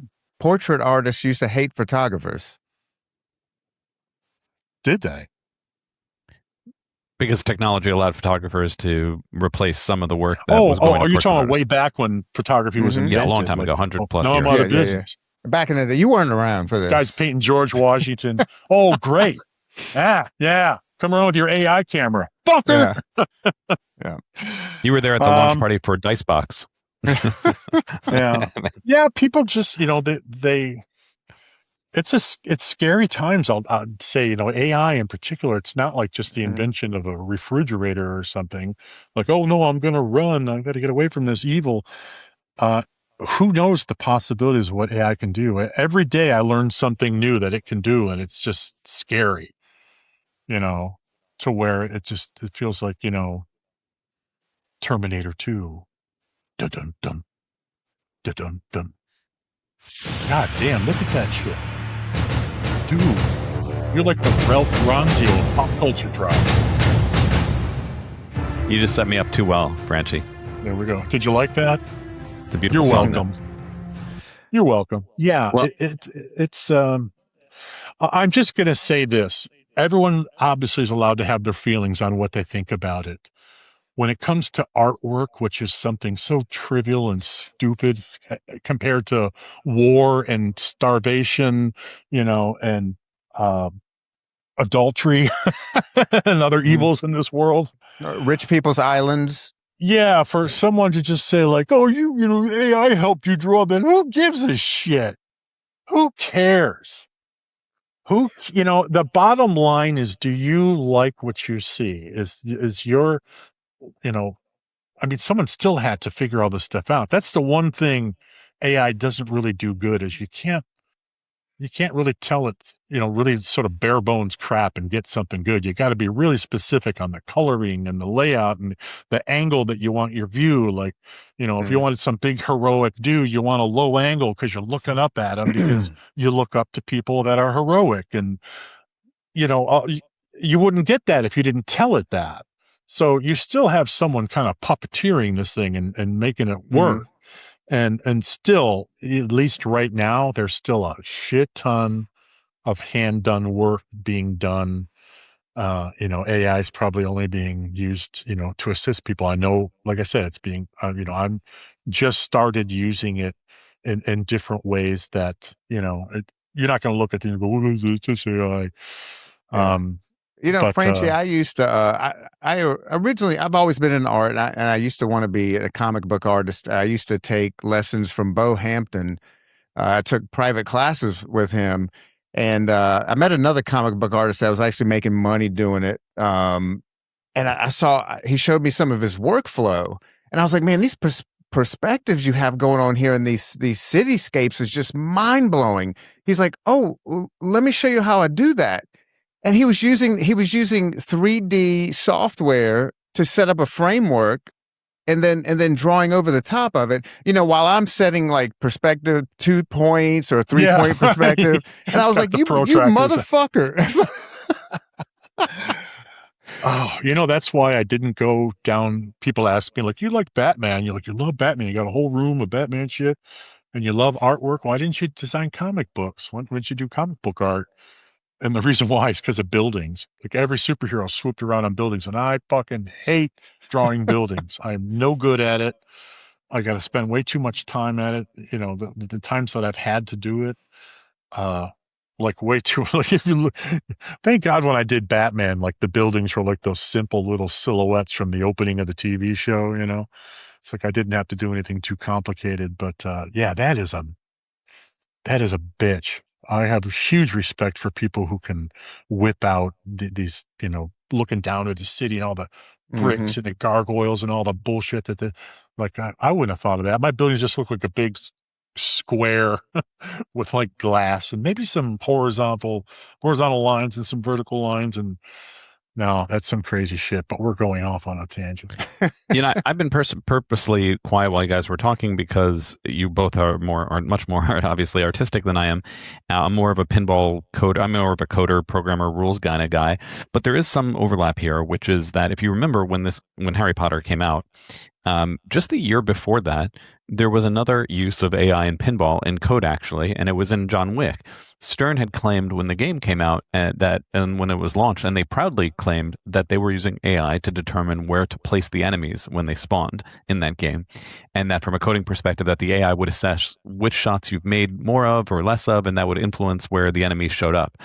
I'm personally highly skeptical that AI actually was used here instead of just like rules-based programming. I'd be interested to hear Tim Sexton's take on that as he did the initial rules work. I have it. Oh, tell me right away. You know already? That is not AI. Correct. That was a marketing thing that Seth wanted to use. But here's what I want to say about that. Right. Let's pretend I agree it was an AI. But but at that time when it was unveiled, and it was actually a good thing to say that AI was used in it. They were proud of doing it. And I think that's like two reasons. One is that when it was mentioned, that was earlier, before there was this massive fear of AI replacing, and maybe well-founded fear of AI replacing jobs. And so there wasn't a hate on AI in the same way and levels that it is now. And then the other thing is that it was AI in code and not AI in art. And I'm interested to hear, your guys' perspective there, because I think we respond differently when AI touches code than art, because art's supposed to come from the soul, and they want the artist to put some of their soul somehow into it. And, what do you think about that point, AI in pinball code versus AI in pinball art? What if they were using AI to help them code games? Do you even see pinball code as art like I do? What do you say? Well, with that particular example, I think that was a good move by Seth, because that was a big title, John Wick, and that was going to be picked up by many non-pinball websites, and that's a great talking point. Here we have the first pinball machine that uses AI. So I think that was a good move, whether it was technically AI or not. From a marketing standpoint, I think it worked. Right. We're still talking about it. Yeah. And my larger perspective on AI in general is that, and I won't get into a whole rant here, although I could, but what I was going to say is that, obviously there's pros and cons to AI in everything. In healthcare, it helps a lot of patients, and even without them knowing it, right? But one of the cons of AI is that I think it will atomize culture, since 20 years ago, the age of the algorithm, it sort of put you into what YouTube videos I'm watching are different than the YouTube videos you're watching. And before that, it was a monoculture, and that had problems too, of course, because it was a gatekeeper deciding what was popular or not on a lot of, unless you found like really outside stuff. And I think that with AI, it's even more than algorithmic culture. It's atomizing culture, because you can press a button, maybe not today, but pretty soon, where you could have your own video games and your own movies, and you could change the actors and the characters and the sounds and everything like that. And so you and I, all three of us, will not have any more shared experiences. We will not know the last episode of MASH. We will not know who shot JR or whatever. It'll just be like, for the older folks out there, it'll just be like atomized. Well, can you even have a culture when everyone can choose exactly what they want? Pinball is the one thing that resists that among all forms of media. I could press a button to have a new video game. I could press a button to have a book written for me, or music that's chosen for me, or pictures or paintings. But with pinball, you have to show up to a place. You have to play it, preferably with other people. You can't be checking your Instagram virtual reality feed, while you're playing it. And that's one thing I love about pinball. I do think pinball is the resistance almost to AI. Amen. That's my little rant. Okay, rant over. All right. Shall we move on? I think you guys said so much about it too, by the way. And so I appreciate that. Anything else you guys want to add to AI stuff? I'll say this. Like I said, AI is not going anywhere. On the other hand, to embrace artwork and hand-drawn artwork and hand-conceived artwork and all that is still important. And it comes down to where if people just start to accept AI across the board, there could be a time 3-4 years down the road when pinball companies will save themselves a shit ton of money and just hire somebody to work these things out with AI. So if people, like I said, it's the technology is going to seep into artwork, but as long as you keep it to a minimum, like I would never use AI for like a main character. I love drawing the characters. That's my jam, is drawing all the characters from the movies or the TV shows or bands or whatever the hell it is I'm working on. I would never dream of using it for that. But you got to be careful, because if you just don't swing the door wide open, then pinball companies, as you say, like, you know what, I'm not going to pay $30,000 for an art package, or more. I'm going to pay Joe here $20 an hour to program this stuff in, sort it out, and he's got enough ability to patch these things together, and and we'll stay affordable. I mean, 'cause especially these days, with pinball getting so competitive, people are going to be looking to cut corners. So you got to be careful. You still got to hope, pray, not pray, but desire that charm of a handmade art package, whether you've had assistance, in AI or whatever, or not, still somebody behind it doing the majority of the work. Well said. Just to keep, because I don't want to lose another job. You can always come on this podcast, Franchi. We got bills to pay. That's my concern with AI. I know artwork is just a small chunk of what AI can do. I project into the future and go, thank God I'm not going to be alive in like 10, 15 years, because who knows what. Still. Oh, I probably won't be. Well, you only have to make it to 2032. Singularity? The singularity, and you'll live forever. I don't know what that is, but I'll look it up. But, right. It's just I don't know what it's going to do. I just know I got bills to pay until I die, and I don't want it to fucking take over everything. All right, we're going to take this to a less intense topic, but also exciting, which is licensing issues related to controversies in pinball art. And I'll give you the first one, and there's probably no shortage of ones here I could talk about. But we'll start off with Taxi. First of all, shout out to Taxi on the T-shirt I'm wearing right now. But Taxi was Williams' 1988 game, and the first games in production were made with a blonde Marilyn taxi passenger, a likeness of Marilyn Monroe, of course. But it turned out that they didn't know that they needed the rights to secure in order to use Marilyn. So they made the decision after they produced some of these to just alter the artwork so that the female character was renamed Lola instead for the rest of the main production run. So they had to change everything. They changed the backglass, the playfield art, advertising posters, all sorts of things. And I'll show you, here's the backglass, so you can see different blonde versus brunette. There it is, a little zoomed in. I don't think that picture is very flattering, but there's Lola instead of Marilyn Monroe. Or you can see here on these drops, it says Marilyn over there, but over here on these drops, it says Lola. The designer actually was Mark Ritchie. We'll talk about Steve Ritchie later, but Mark Ritchie, he came up with Lola, he said, from the British band The Kinks, with that song, because that song was like about a transgender person, and he noticed that it had the character had particularly muscular arms on the backglass, so he thought it would be an apt name for it, which I thought was interesting as a story here. And also a nice tie into the Kinks, which is a great band. So I'll pause there.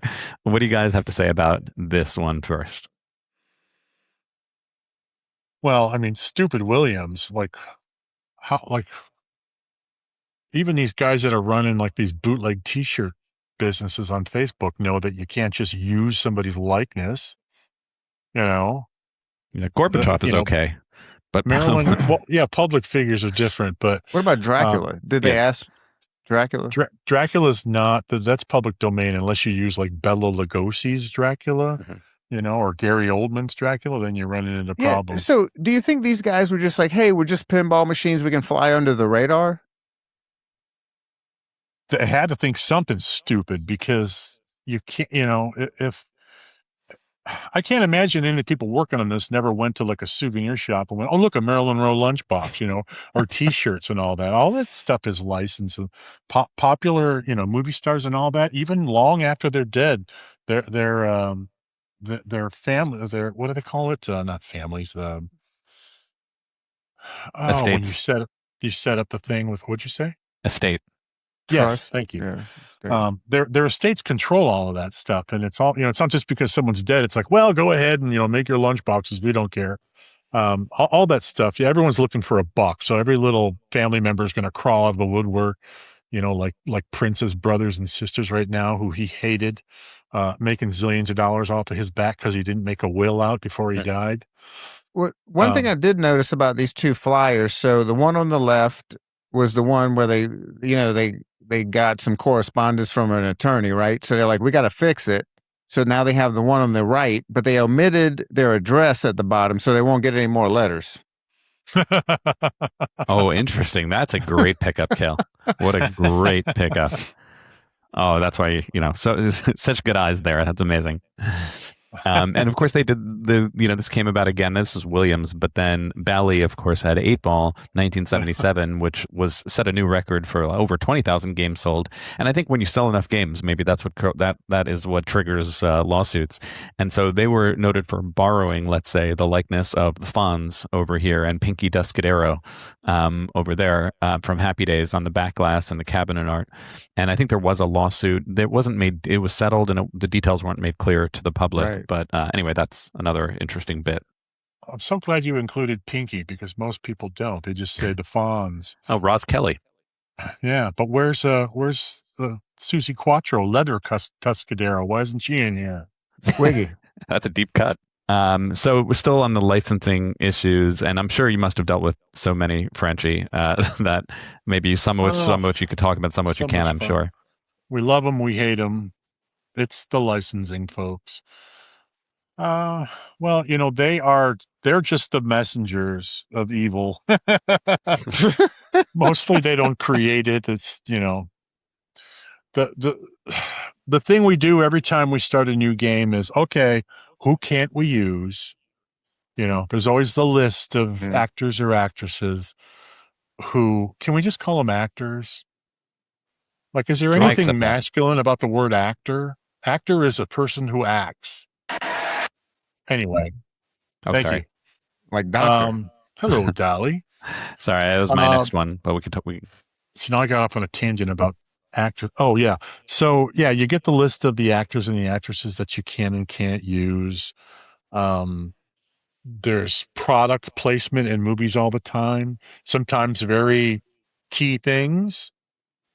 Like the movie Big, for example, they had that Zoltar thing, where the guy, that's a copyright owned thing.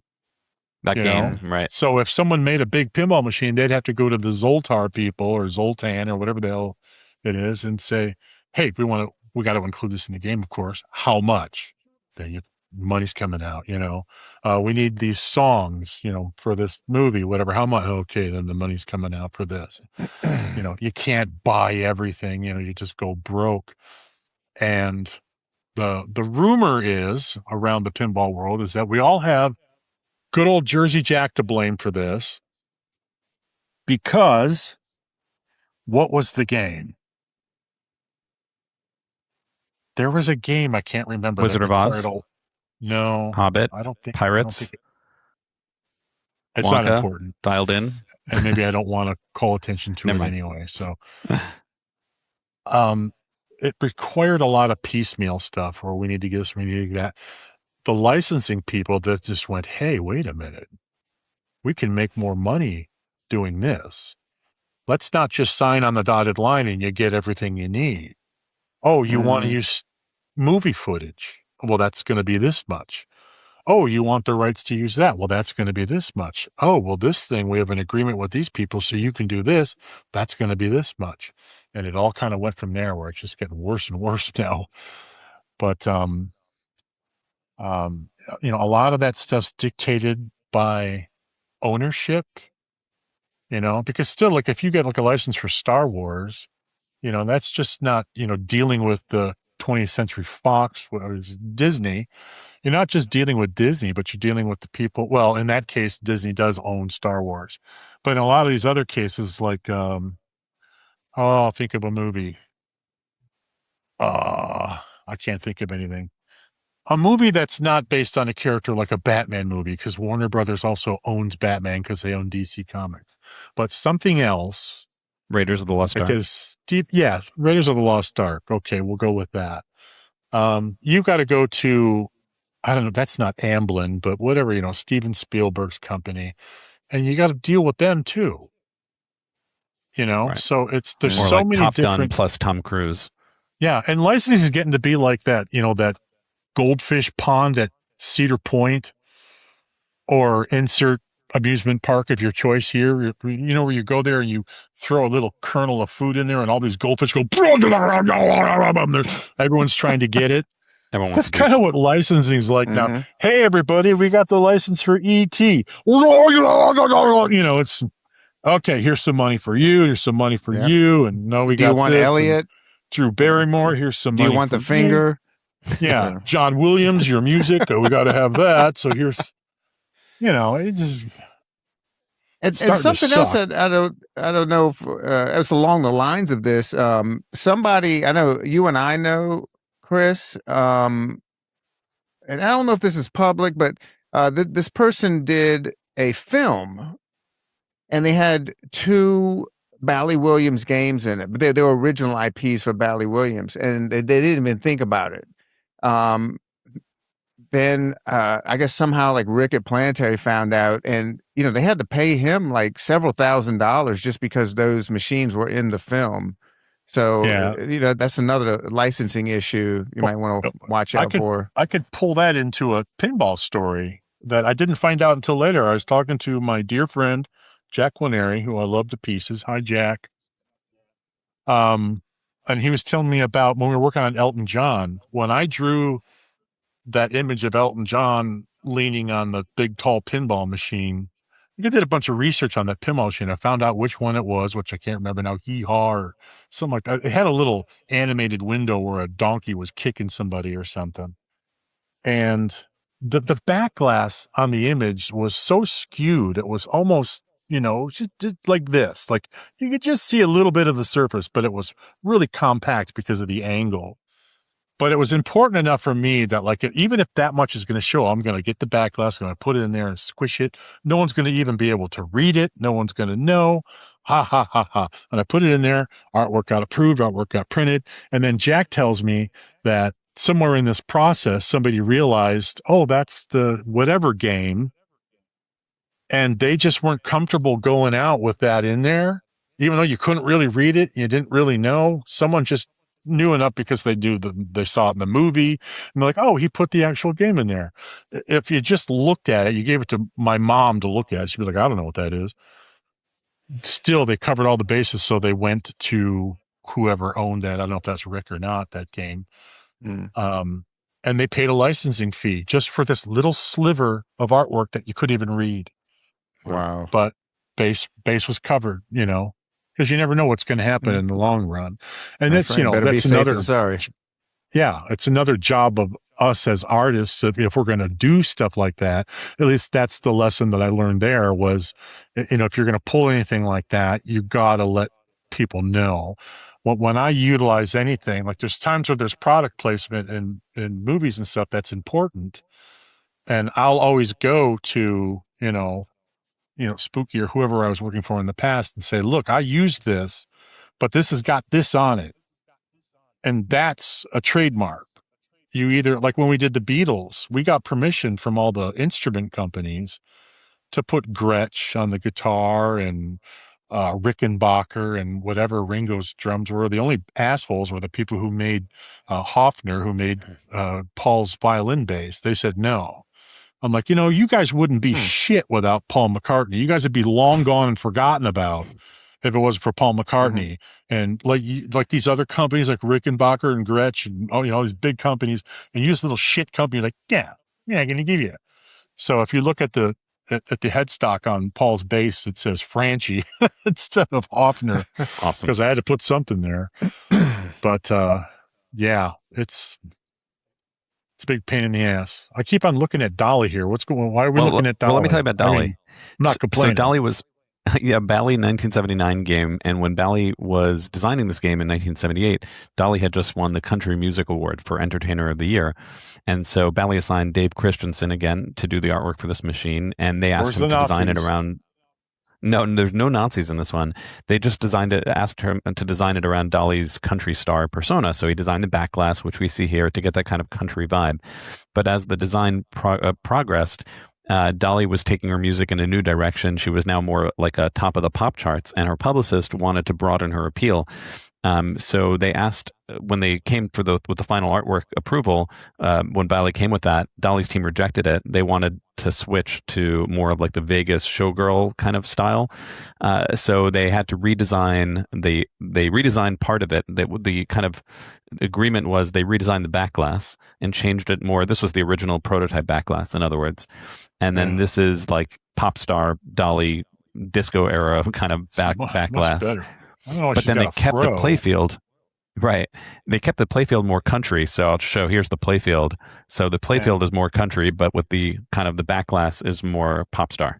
Yeah, best of both worlds. Go back to that black and white, though. I want to point something out to you guys. Sure. Fucking Christensen. Can you zoom in on the one on the left there? I don't think it lets me zoom in, but I have a way to do it. Let's see. I'm going to go like that. I don't know if you need to, because I noticed without having to zoom in. Let's delete that 1 second. Let's do it. Yeah, she fucking drew a nipple. Do you see that right there next to the pocket? You're saying here, this pocket? Yeah, move to the right. Right there. Right there. There's a nipple? There's a nipple. That's scumbag. Wow.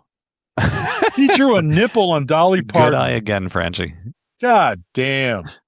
Unbelievable. This guy's a creep. Does he live in a cave? I'm more impressed that you saw that. He's not alive anymore. Oh my God. I want to meet this guy, punch him in the face. Right. Your nipple radar is very impressive, Franchi. Oh, well, because I'm an artist.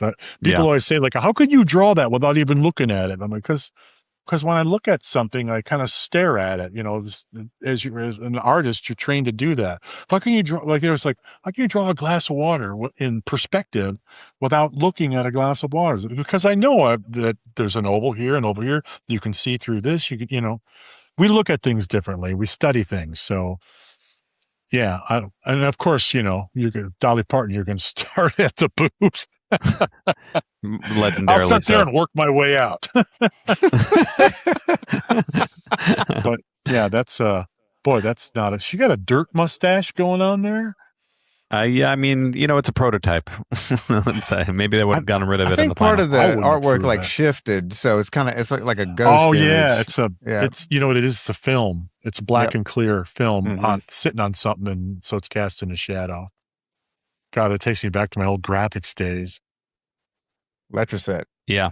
I actually found this info courtesy of a place called the Appalachian Center, which studies Appalachian and rural identity. And they were offended that they were taking away the cultural, countryness of Dali, in the artwork.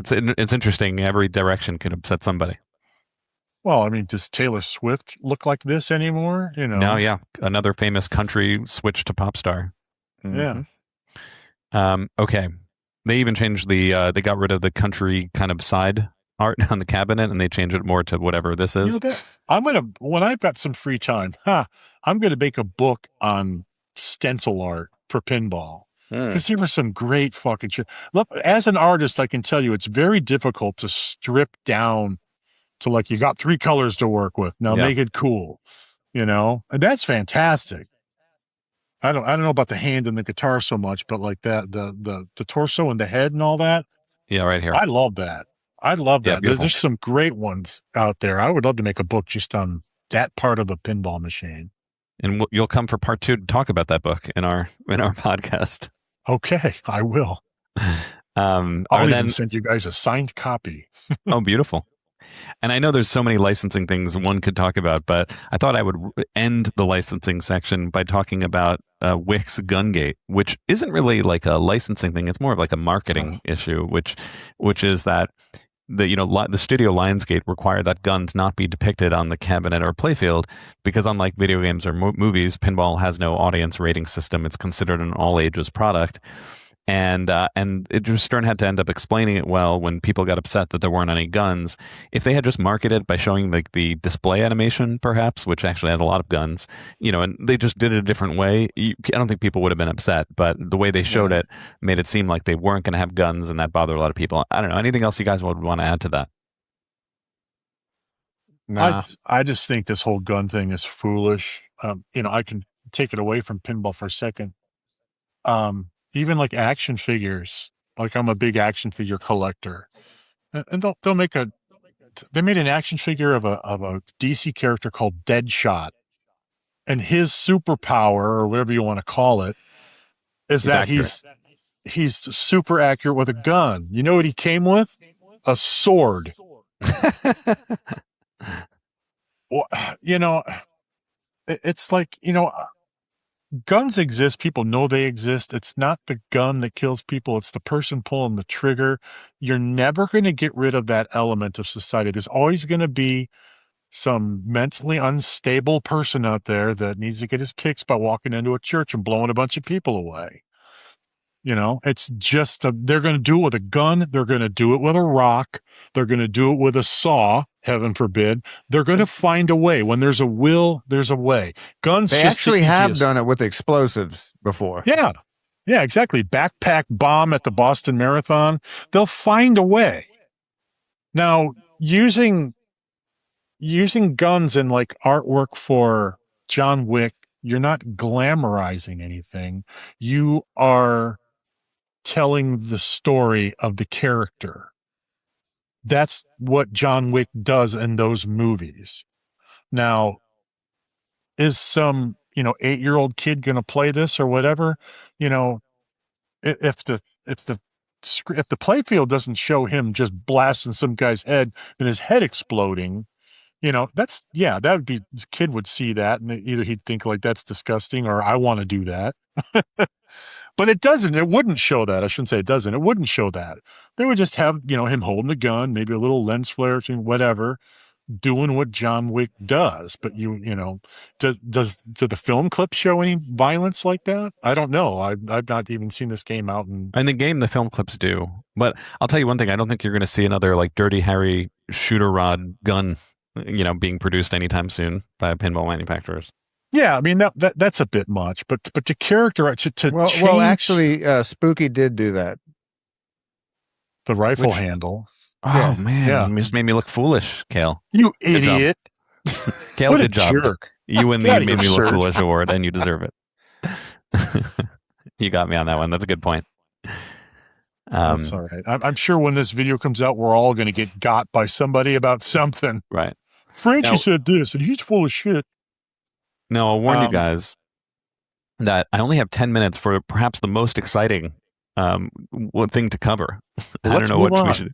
Should we do it? Should we try it? We got to speed run sex like we do in real life. Let's do it. You set me up for that one, you son of a. Excellent. So I thought I could divide, because obviously there's no shortage of sexual references in pinball we can point to, but I thought I would divide it into some overt stuff and the covert stuff. Covert stuff is the fun stuff where they try to just hide it in the artwork. But first, on the overt side of things, I'll start with, like I said, there's kind of some very obvious stuff, but I thought I would show like some really big in your face ones. So, for example, like, whoa, Nelly, big juicy melons. Wow. Oh, Greg. And here, whoa, Nelly, made by Whizbang Pinball. Now, you may not remember this brand name. If you don't remember who designed this game, the trick is to remember there's one designer that really likes to not just have different pinball layouts, but likes to redesign the cabinet. Franchi, so that it doesn't look always like a traditional pinball game. So this is Whoa Nelly on a crate. Dennis Nordman, who also, of course, designed Galactic Tank Force that you did the art on. So the cabinet is really custom that way. It's sort of meant to look like a fruit company packing box. But let me pause there. What do you guys have to say about it? Well, I don't know how they got away with this. So this isn't on, this started out as like kind of like a homebrew project. And, I've seen the originals. They only made like a couple of them. The bigger story is, why did Stern pick this up and decide to run with it? Because it's not a huge seller, you're saying. Right. Probably Greg Ferris. Relationships. He was the art director at Stern. It's risky though, but I mean, I look at this. This is going to sound funny. So hear me out. I look at this and I don't see anything wrong with it. I don't see anything wrong with it. You know why? Because this appeals to somebody. Therefore, it has the right to exist. Yeah, it's not a problem if it sells. I'm just a firm believer in, if you're offended by something, walk away. Yeah. The rest of the planet shouldn't have to suffer. I mean, I don't particularly, like, oh, I got to have that. Look at that. Hot melons. I'm not saying that appeals to me in that way or appeals to me at all. I'm just saying. Don't you have this game in the back right there, a little off camera? You were showing me earlier. No. I got to go. What? I just, gosh, I did, when I was asked to partake in being a special guest at Pintastic 5 or 6 years ago, I think, they asked me to design a t-shirt and a pint glass. And I'm like, well, all the past artists that you guys have done original themed art, and they can take that and put it on a cup or a t-shirt. Everything I've done is licensed, so you guys can't use that. And they're like, well, just come up with your own thing. So I'm sitting there and I'm just like, what the hell am I going to do? I don't, and I love old cheesy movies, science fiction and horror movies, retro space stuff and all that. So I'm like, I just watched this movie called The Green Slime. It was a space movie, and the poster of that had this space girl floating out in space, sexy outfit on. There you go. Attacked by this like tentacle looking thing. And I'm like, well, now that looks like fun. I'm going to draw something like that. And I did my own version of it. Now see her outfit. She's got that circle sort of cut in the center of her chest there. Mm-hmm. So when I drew mine, she had a different outfit, but she still had that same circle cut. And I did a different sort of a octopusy looking thing. It still had tentacles, all that, but it was totally different looking. My girl was totally different looking. I was just inspired by this poster because I had to draw something and I couldn't, I thought something like this would be something pinball people would be into. And I'm not going to name names. I'm going to take the high road, but there was a pretty big person in pinball who's less relevant these days. I'll take that shot. But he got some of his little female cohorts together, and they attacked me for being sexist because a girl out in space wouldn't have a hole. She'd die if she had a hole cut in her. I'm like, you didn't happen to notice that thing that was attacking her, did you? Does that really exist?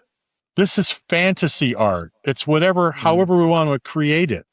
What's to say there's not a window in there that's only looks like it's open, but it's not. It's got a plastic covering, or whatever. It doesn't matter. I don't have to explain these things. The window didn't come like this. Like, oh, you can see half of her tits. And it was just this little window right here. But they decided they were going to take shots at me and complain about this shit. And, it's just like, if you don't like it, look away. There is plenty of stuff on this planet, whether it's visual or audio, music that I can't stand, movies that I can't stand, actors or actresses that I can't stand. I just turn it off because I know there's people out there that like them. They wouldn't be around if there wasn't people that like them. It's not for me.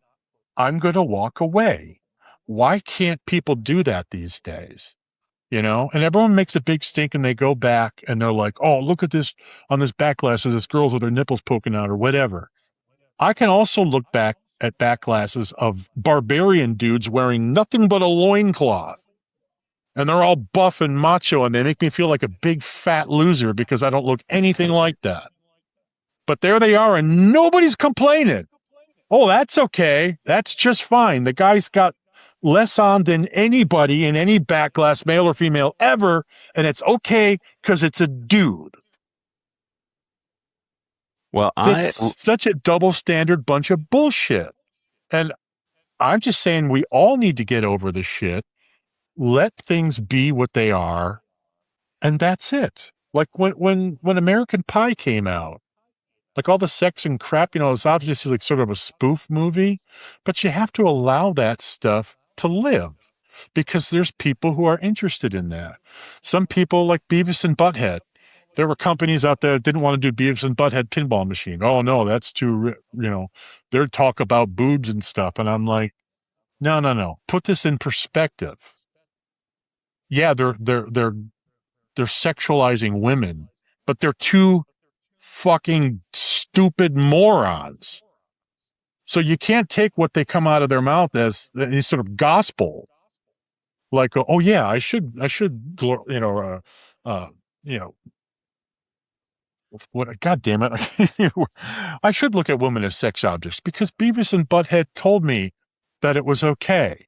No, you have to consider the source, and that's what makes it funny. Are we laughing at when they say like, look at her thingies? Haha. Are we laughing at it because, yeah, she's got thingies? No, we're laughing at it because they're stupid enough to just focus on that and say that. Usually it's always this juxtaposed situation where some woman's doing some fantastic thing, like a ribbon cutting ceremony at some, hospital for people with mental issues. And like Beavis and Butthead are like, you can see her nipple, or they point out something dumb, and that's the beauty of Beavis and Butthead is you can laugh at their stupidity. So why not make a pinball machine about that? With all that being said, I think you should talk Bug into letting you do a Blazing Saddles pinball machine. Ooh. More Mel Brooks and pinball. I would want to do Young Frankenstein before Blazing Saddles. That would be beautiful Plus artwork. You could do a black and white artwork. Yeah. But we need another black and white art package. That's truly black and white. Like I remember when we were doing the Munsters and Greg said, well, we got to throw a little bit of color in here or there. I'm like, no, that's just going to ruin it. But they did anyway. They made me. People just, everybody wants to push their agenda. And you can feel, I'm not saying anybody has to feel a certain way. If something offends you, it offends you. But you have to allow it to exist for people that aren't offended by it. Otherwise, there would be nothing. We would walk outside and it would just be white. That blue sky offends me. The shape of your house offends me. Your car looks like a giant penis. Like everything would just get deleted because it offended somebody. Well, here to that, Franchi. Yeah, I mean, I look at this. I don't care for it. That's not something I would want. It doesn't appeal to me. That sort of thing. Maybe when I was 12, I would find that funny. And that's I'm not insulting Greg. I love Greg. I love Dennis to pieces. I know what they were going for with this. It's just not something for me. But I'm fine with it existing because it's for somebody. Somebody, people own this game. They think it's funny. They think, whatever. Mm-hmm. And I want people to be able to have that because there's probably things I like that may creep people out. I don't know. Here, let me. I'll throw myself under the bus just for the sake of this argument. I tell people that this is my mom when they come over and they go, "What the hell is that?" Oh, sorry. Oh boy, what's going to happen, Cale? Do you know? I have no clue. Don't worry. It's safe for YouTube consumption. This is a picture I have sitting in my office, and when people come over, they say, "Who's that?" And I say, "This is my mom." I stumbled across that at some flea market or something. And I'm just like, whoops. I'm like, that's fucking funny. Like, I don't know why I thought it was funny, but I thought it was funny. There's a woman with a giant bra. Like, what the fuck? So I bought it. You know what? I'm glad that I was able to buy it. I'm sure that offends all kinds of people. And probably half the people watching this are going, what an asshole. Screw you. You be you. I'm going to be me. You be me. You like what you want. I promise I won't come over your house and throw half your shit away. And let's all just be happy with, enjoying the things that we like. That sounds creepy. I don't enjoy that picture. I thought it was funny. And I like telling people that it's my mom. Sorry, Mom, if you're watching this. But anyway, it just is what it is. You have to laugh at this stuff, because if we don't laugh, we're just going to cry. Look at the shape of the world these days. Nobody can get along and everybody's fighting. We've got enough problems to let something like juicy melons bother anybody. You get people walking into malls and blowing people away for no reason at all. And they talk more, they put a bigger stink up about this than they do that. I support your conclusions there, Franchi, myself. Yeah, just, live and let live, as they say, Well, I have quite a bit more to cover in this category, but I did not time it well, and this might be the most fun category. So I wondered if we can pause here and maybe revisit to continue a part 2. Ooh, a part 2. Only based on the success of part 1. If you only get like 300 viewers, then what's the point? Well, let me give you the cliffhanger for part 2. Yeah, give us a cliffhanger, and then we can tell everybody, like, watch this and tell your friends to watch it, and then we'll give you that part 2. Whoa! All right, there's my cliffhanger for part 2. All right, turn it off. Get it out. Will we get into? Let's get out of here now. Don't give them too much. Will we get into Zingy Bingy and the Legend of Python Angelo? That will be the cliffhanger for part 2. What do you guys think? Let's do it. If you need me, I'm happy to be here for you guys. Well, in that case, then I'm sorry to wrap it up so abruptly, but it's been an absolute pleasure, Franchi, getting you on this podcast, and hopefully for part 2 of this. Yeah, hopefully I won't get canceled, and people will take what I said to heart. Well, Cale's going to edit 90% of this episode out, right? Yeah. Right. I'm not making fun of anybody. I'm not shitting on anybody. Just let people be people. Let them like what they want, and just lighten up, man. I know more than anybody. We're not on this planet for very long. I've probably got a couple of years left in me, because I got shit about me that you guys don't know about, and you don't need to know about it right now. But, just enjoy life. Just enjoy stuff. The stuff that you don't enjoy, just look away, man. Walk away. Let other people enjoy it, because there are people that do. So I love you all, and I mean you all the best. And, the spooky, if I said anything that made you guys look bad, it was all on my own. The comments made by Franchi do not reflect those of Spooky Pinball. Yeah, I'll put a disclaimer in here. There you go. All right, ladies and gentlemen, thank you for joining us. It looks like you're going to have to stay tuned for part 2 of this wonderful podcast, where we're going to get into some more controversies in art, looking at sex. Is that right, Serge? That is right, Cale. But for now, let's see you all later. All right, thank you, everybody. We'll see you next time. Bye, everyone.